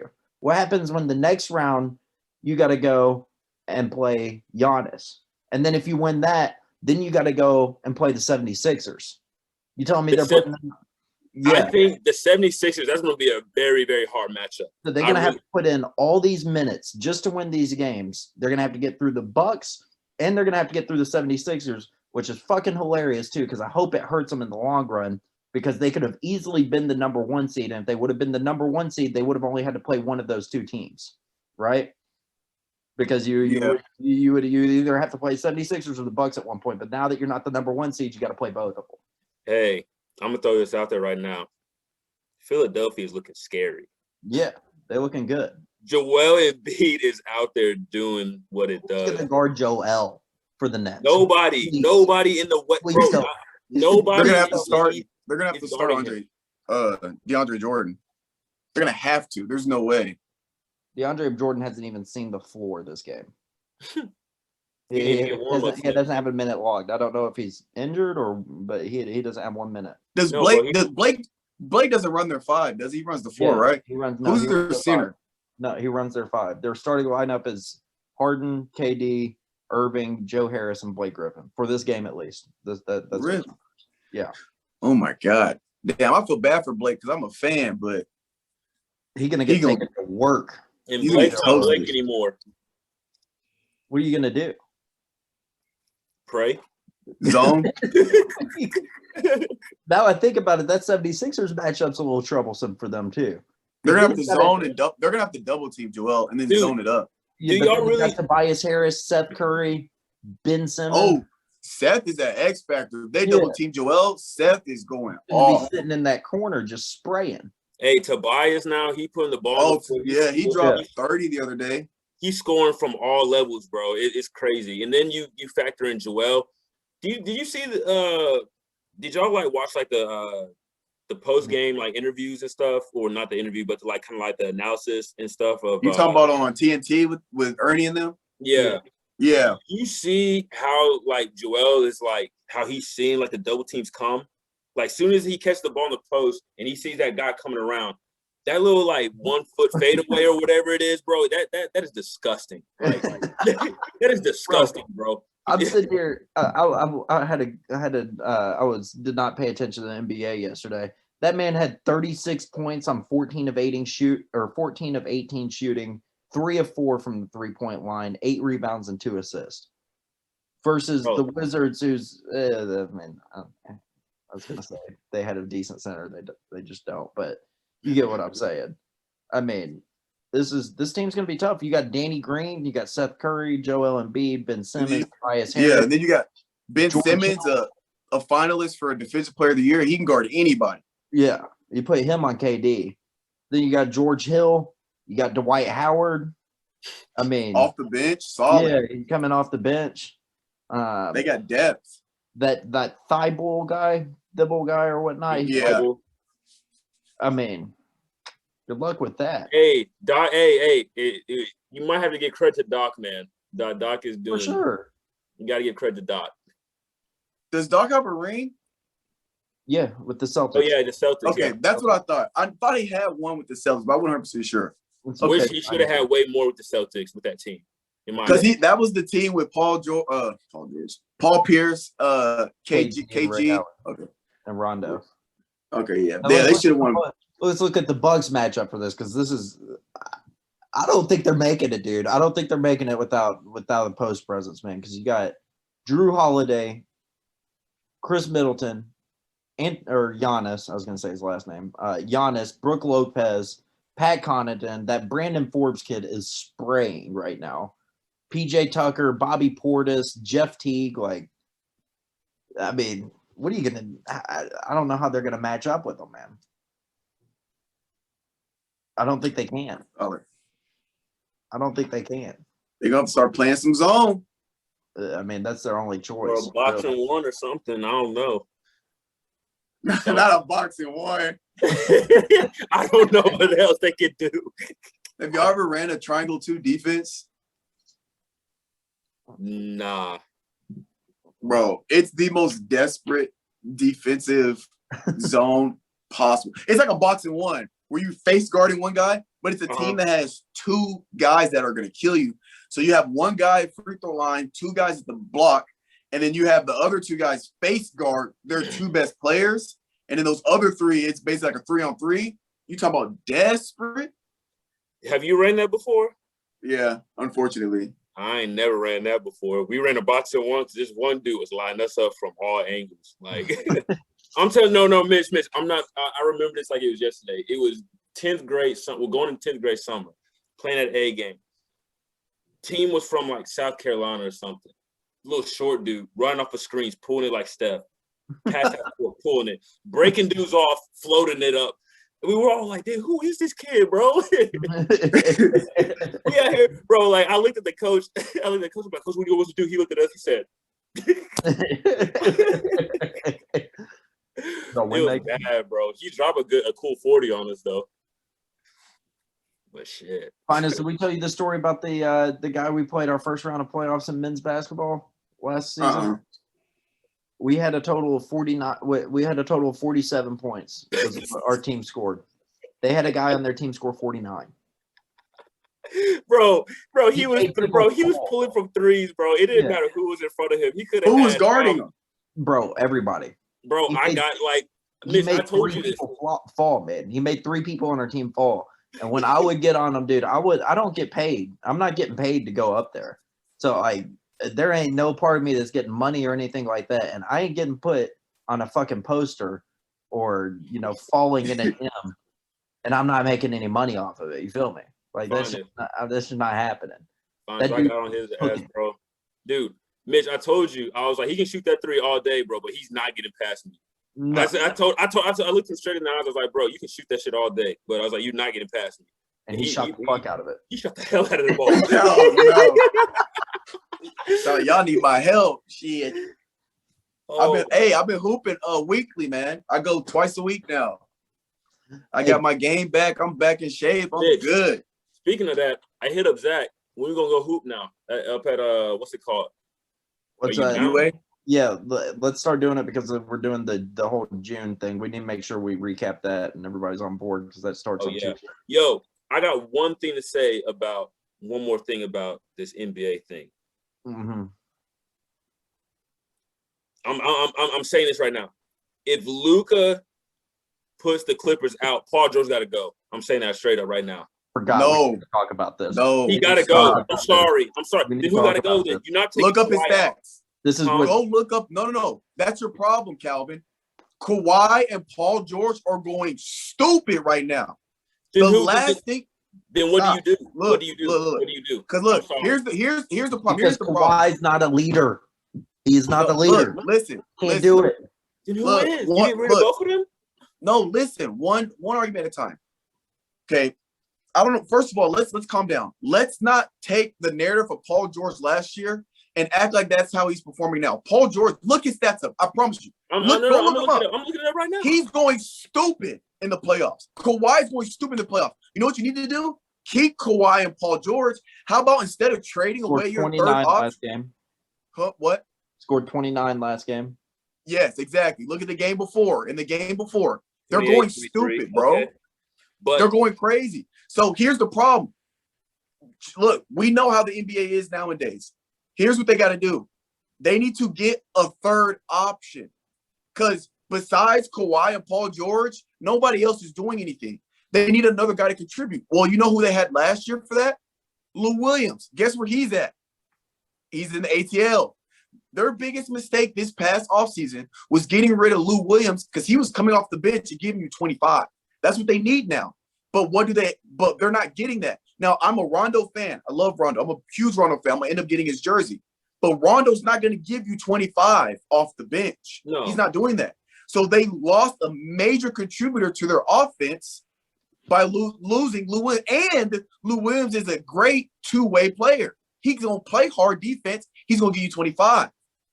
Rondo's good. He'll play good defense. He'll get you some assists and maybe drop 10 to 15, but that's it.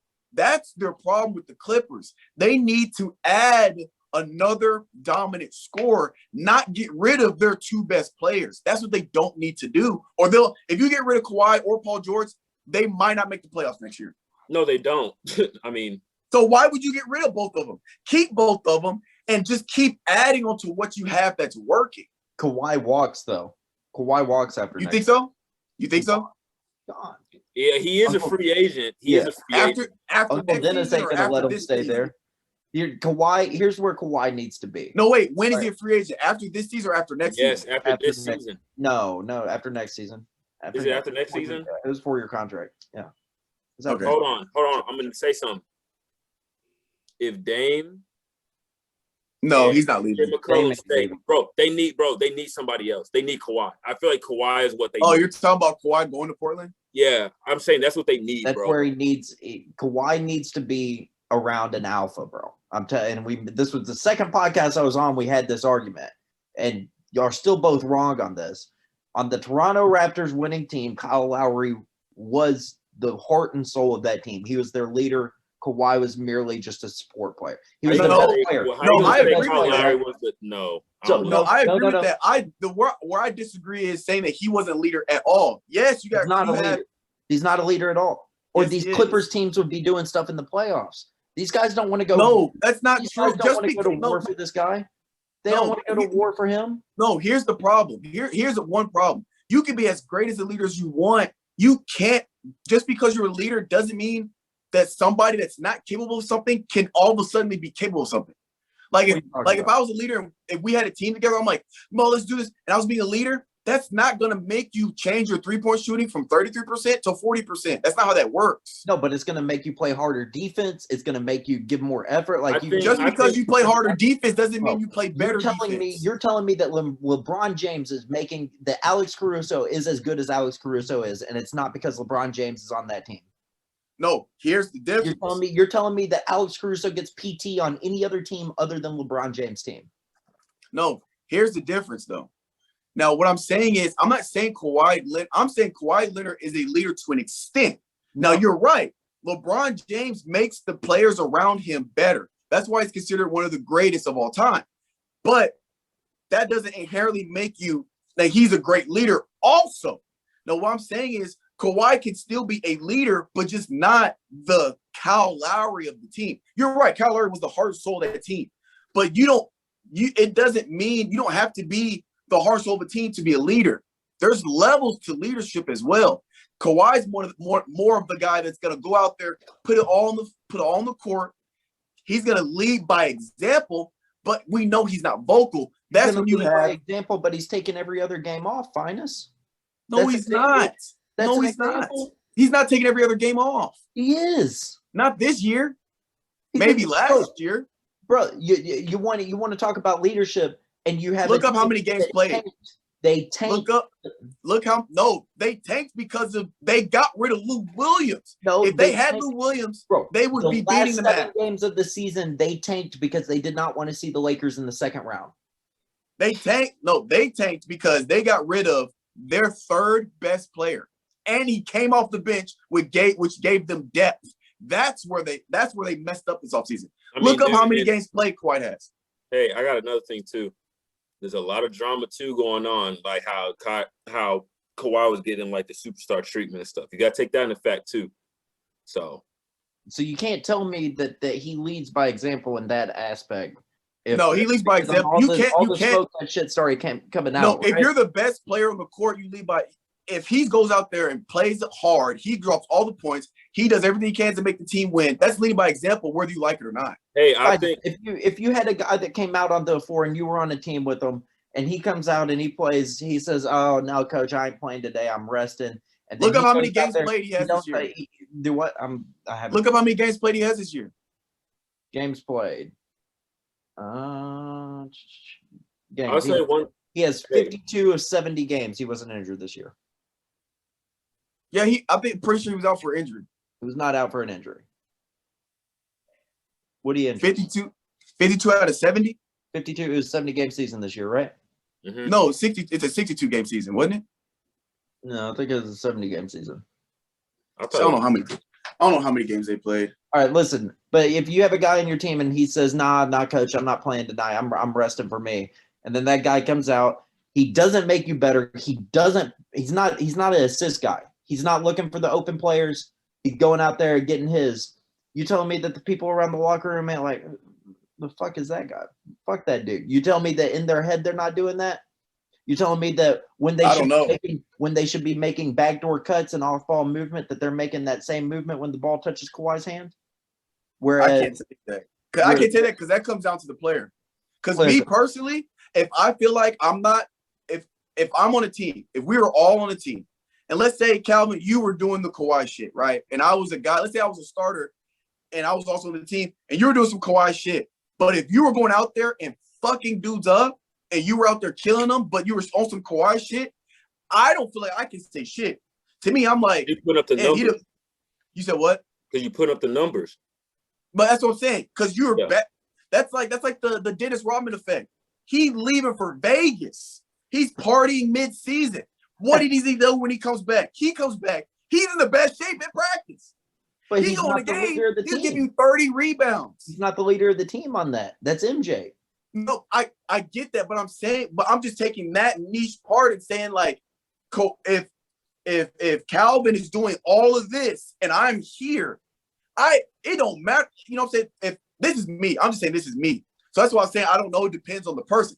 If I'm in those seats in the locker room with Calvin's on the Kawhi shit. Let's say, you're a top 10 player, whatever, you're Kawhi. You come to the team, you want the superstar treatment. I'm just sitting there like, damn, when you play like that, that's how it is. Because he's on that level. That's just me though. Because I don't play like that. I'm not up on that level. Now, if I was there with them, then it's like, hey, if I'm up here and you're down here and you're doing the Kawhi bullshit, it's like, nah, fam, come on. You know what I'm saying? We ain't got time for that.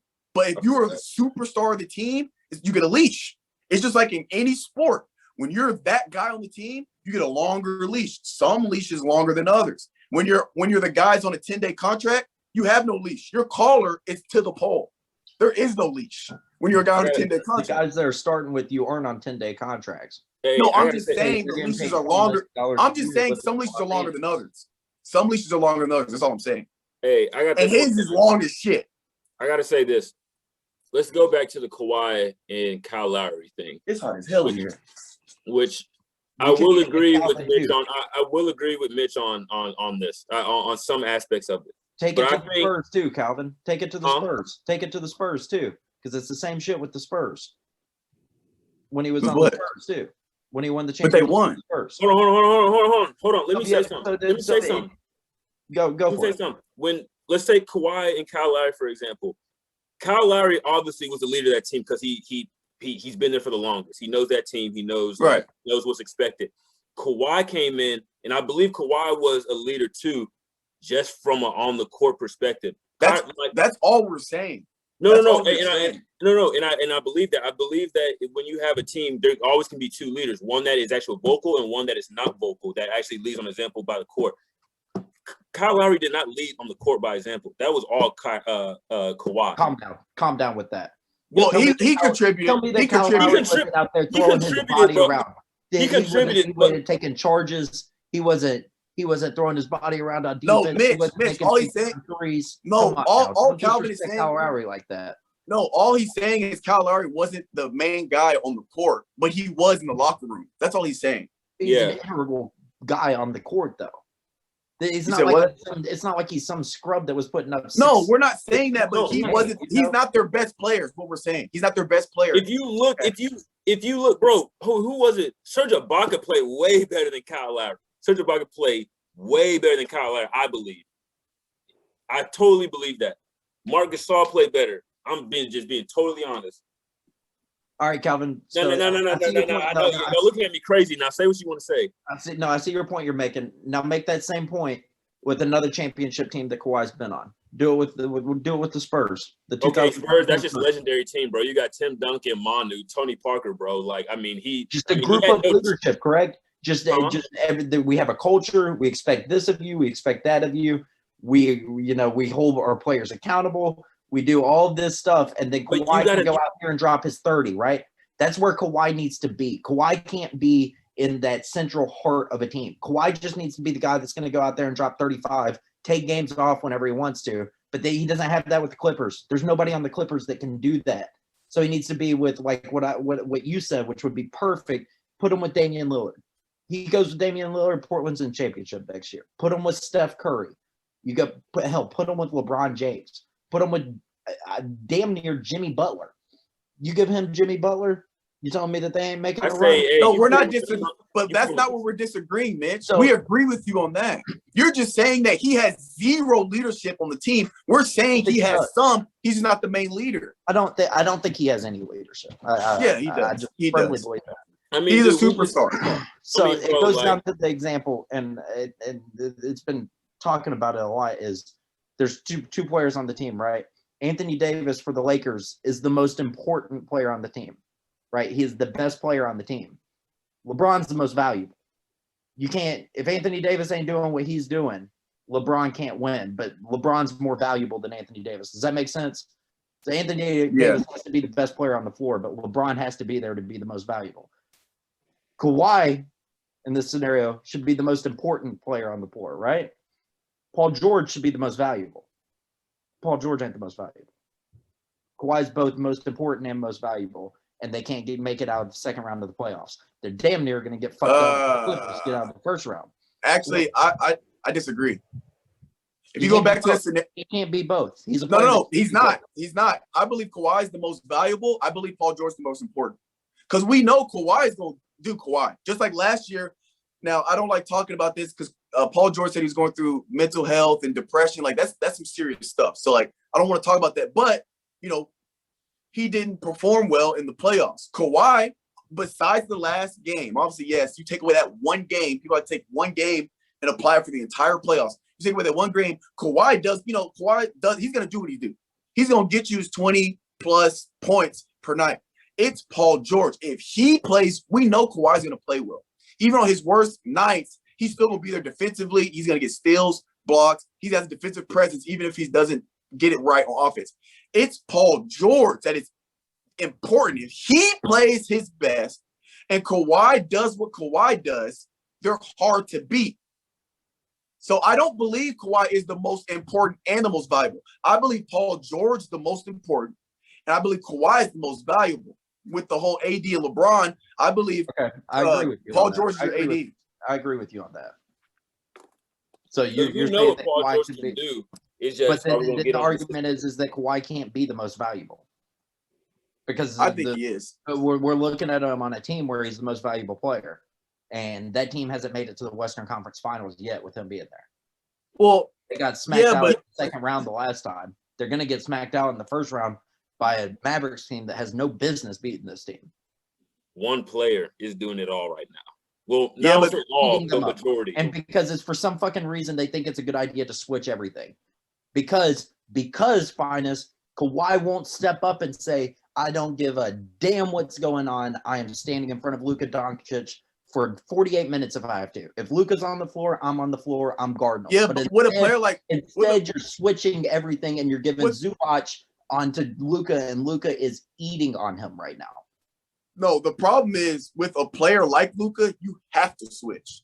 If you don't switch, if you go over, you're screwed to the basket. If you go under, you're telling me Kawhi can't recover versus Luka. Luka isn't running a 4.340 out here on a screen, on a well-set screen. I don't care who you are. So, bro, you can recover.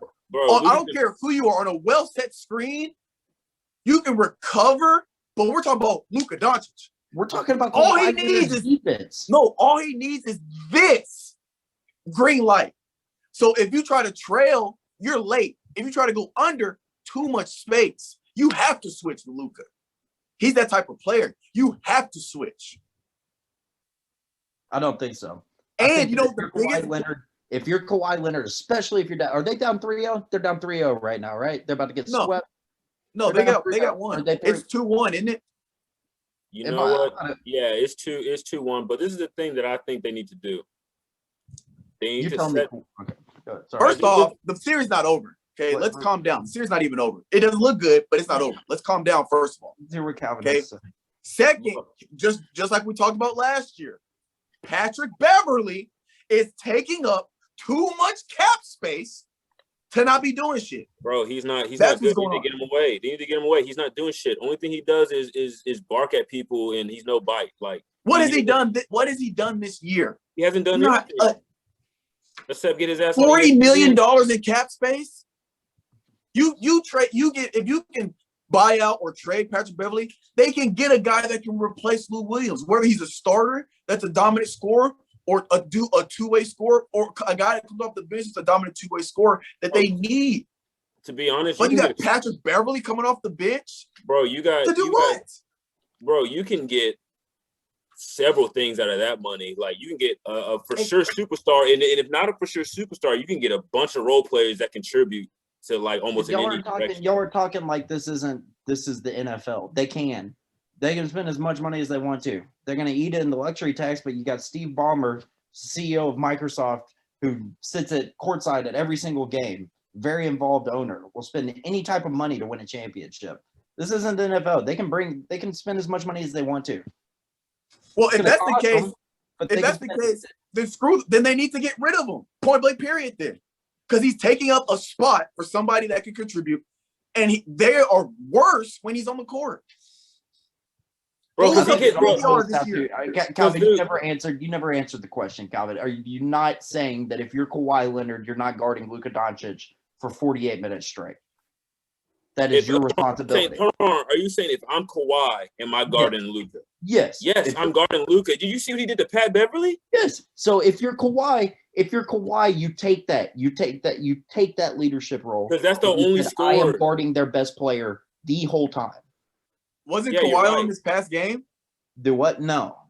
Zubac was still eaten up because who does Kawhi guard in the matchup? I don't know. I was on like Tim Hardaway or some shit. Yeah. Who guards Luka?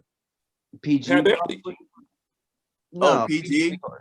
I think Pat Beverly doesn't start. But it doesn't matter because as soon as the ball crosses half court, he's getting a screen, and then Zubac is getting switched onto him, and Luka is just eating on him. Zubac can't guard Luka; can't even come close. So he's doing whatever he wants to. So it doesn't matter who you have on him, as long as you're switching that screen. Because this is the first thing that happens. Porzingis comes up and sets a high pick or a high screen. They learn to switch back quick, and then they switch. And then you get Zubac. You know they need to do 20 seconds in the shot clock. You know what I honestly think they need to do? As soon as they set that screen, they need to double him, make him pick up his dribble, and then just scramble mode. I feel like that's the only thing you can do right now. Make him on a double fight over the screen. But obviously, they're not doing that. They're not fighting over the screen. They're switching everything, which because that's a game plan. I just don't know. It's a game plan thing. But you gotta think about it too. If they switch everything, Porzingis is a big ass dude. He can just slip that, bro. And it's a mismatch from that point too. Like I don't know. I don't think fighting over the screen is a smart option. I don't think fighting over the screen helps. Fight under it. The fight over it under the problem, it. No, the problem is they don't have nobody to stay in front of Luka because he's torching everybody that comes across his path. You know what the other problem is? The fact that Kristaps, he can still shoot too. That's another problem. Because if you try to fight, anytime you try to fight over, Cal, you guys know, you try to fight over under, the guy hitting the screen is open. If depending on where he moves, if he slips it or if he pops, he's open for a split second. When you got a stretch five, that's a problem because he can hit those. Huh? But the thing about it too, he can put the ball on the floor too. So that's just another problem with trying to roll over or under is he's going to be open. All he's got to do is screen, pop. All right, I got one more question. But the thing about it, Finis, you missing it. Go ahead. No, go ahead. No, I'm just saying, even if you kick it out to him off of a pop, he can put the ball on the floor. He's a big dude. He doesn't need that many dribbles. That's what I'm saying. That's the problem with not switching it. Because when you switch, he's not open. Like, you know what I'm saying? Nobody's initially open. When you switch, the guy using the screen, he's not inherently open. The guy setting the screen is not inherently open because you guys are just passing him. But when you don't switch, if you go under, The guy using the screen's open. If you go over, the guy saying the screen is open. So that's why I think this is just me trying to make it make sense why they're switching everything, is that when you switch, at least initially, you have both those guys covered initially.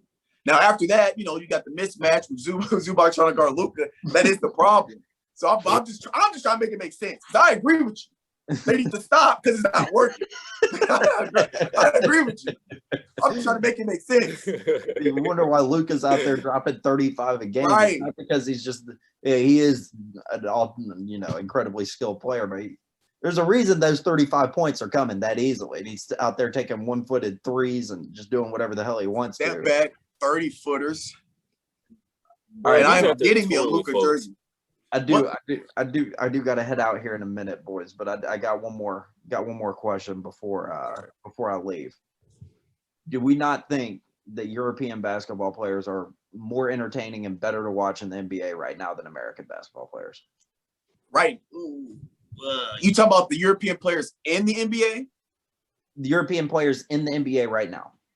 Are you telling me it's not more fun right now to watch those guys play than the American ball players?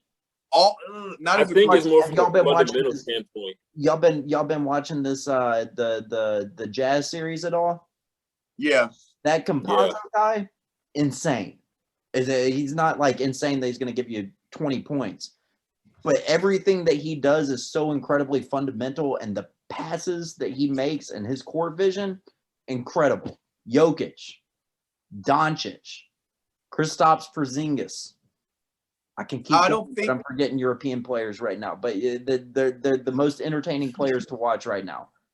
It's because they play better basketball, bro. They play better basketball. Yeah, they're a lot more fun. I'll say this. Hold on. I'll say this. Growing up in America, did we say this last podcast or something like that? In America, like we're growing up as just just like straight athleticism, like all that stuff. People overseas, bro, they teach like when they're born, they're teaching the fundamentals from the ground up, and then as they get their fundamentals and everything on par, that's when they kind of like venture out to like different things, like getting their athleticism and stuff like that. That's why I think the Europeans are just so much, because I mean, NBA now, you don't see that much fundamental stuff. You just see people getting dunked on, crossed up, and all that stuff. You know what I'm saying? Yeah. It's something new that we're seeing right now that I don't think we really paid attention to as much. You know what I'm saying? I think that they're better basketball players, and I think that I like to point to AAU because I think AAU is just a huge problem in basketball in general. It is. I mean, they're not, because you got to think about it with like high school coaches. At least you're getting somebody with like a high school's not going to go out there. Most high schools are not going to go out there and not going to hire some dad to come and coach you, right? Right. Just some random.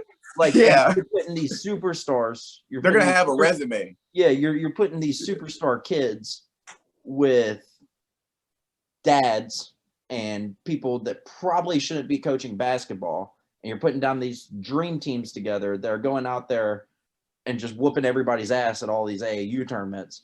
And the dad ain't really coaching; he's just subbing people in and out. No, he's just subbing. He's just subbing in and out and giving a little pep talk if the going gets hard. But they ain't doing that over in Europe, bro. You're playing in a system. You got to play well in that system, or your ass is out. You know. So I think I really do think that's the biggest problem. But I really do think that these European players, we're just gonna keep seeing them. They're just gonna keep coming over here, and they're gonna keep balling and doing their damn thing. There's no reason Jokic should be the way he is. It is completely preposterous that Jokic is doing the things that he's doing. At that size. Yeah, he's slow. He's 7'1". I'm watching a 7'1" center bring the ball up the court and have more assists than the opposing team's point guard. How does that make sense? Bro, they run the offense through him since Jamal is out now. Like, that is crazy. Like, when's the last time you've seen a center that a team has ran that offense through a center? Like, Shaq. Really? He had Kobe. He did have Kobe. I'm not talking about the Lakers now. What are you talking about? Penny Hardaway. Orlando. Penny Hardaway. That was mobile Shaq, though. You got to think about that was mobile Shaq. that was 280 Shaq. That was a light Shaq. Shaq is like 450 pounds now. That was Shaq when he had the juice cut. Yeah, I brought this up before. I'm pretty sure I brought it up with y'all before, but I think that's what we're seeing with Giannis is mobile Shaq. Instead of comparing Giannis to LeBron, you compare Giannis to mobile Shaq, and that's what he is. That's fair enough. That's fair. What time is it, fellas? It's time for Mitchell to go get some food. Yeah. It's time for some chili. That boy. Right, so, by the way, we'll put in the group message. We all down for this June. Starts on Tuesday. Man. I'm gonna try. Shit. I'm down, Mitch. You know I'm down for it. Look at you already making excuses, Finis. How? I just said I'm gonna try. You said, hey, Mitch, get the rules together. Hey, Mitch, get the rules together. Send in the group message so I can stay on top. Yeah, it's 5-minute cold shower, 2 types of exercise a day, 45 minutes at least. You got to read 10 pages of a nonfiction book. Finis, you can't read your astrophysics books or papers. And some type of diet. Cut something out of your food. But no. There's no process. That's not no. Huh? No. Use any kind of diet. That's what it says. Finis. We're not doing this today. I'm not doing this today, Finis. I'm not. You said you're gonna. You said any kind of diet, right? Did you not? Wow. I did a yes or no. I did an yes or no. You gotta cut something out of your diet. No, that's not what I asked. What you mean? You said any kind of diet, right? Mitchell Evans. I'm not doing this today, Finis. I'm not going. It's a yes or no question. I won't do it. It's I'm not a yes or no question. How? No. We're not. It's a yes or no question. Yes. All right. That's what I thought. He's so serious. He dead ass serious. I'll make a deal with you. I'll cut out KFC if I don't have to read 10 pages a day. We got a deal? Dreading the most. You said what? Is that what you're dreading the most? What? KF or the pages, the books? I mean, not really dreading, but it's just the fact that I read so much. I don't know why it shouldn't count, but is that a deal? Because it said 10 pages. You cut out nonfiction. So I'm reading hours of nonfiction. I'm not doing it because then you're gonna hit me with some bullshit and go to Popeyes or something. I don't even like Popeyes. No, I'm not doing it. Nope. 10 pages. No KFC. 10 pages. You're gonna have to get out of KFC and Chili's if you want to make that deal. Nope. He's so stubborn, bro. Like he's stuck in his ways. That man ain't giving up no Chili's. You already known that. Hey man.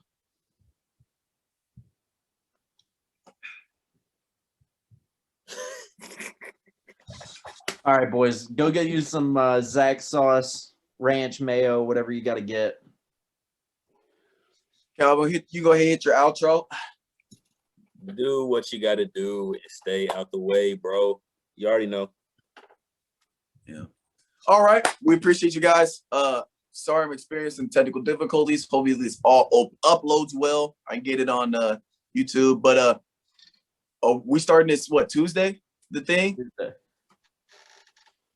5-minute cold shower is crucial. I haven't decided. I'm gonna hate that, dude. I ain't never done a cold shower. That's gonna be. You're gonna take that in the morning. You're gonna take that at night. What's the call? I think I'm gonna do that at night. I'm just do it after my workout. Calvin, I'll send you a little bit of literature on it. It's really good for you. Do an ice bath instead. And ice bath instead, Calvin. I might do that to be honest. Can I do that? Because the water's not moving, so it's not that bad once you go numb. But all right, y'all. We'll get you guys next week.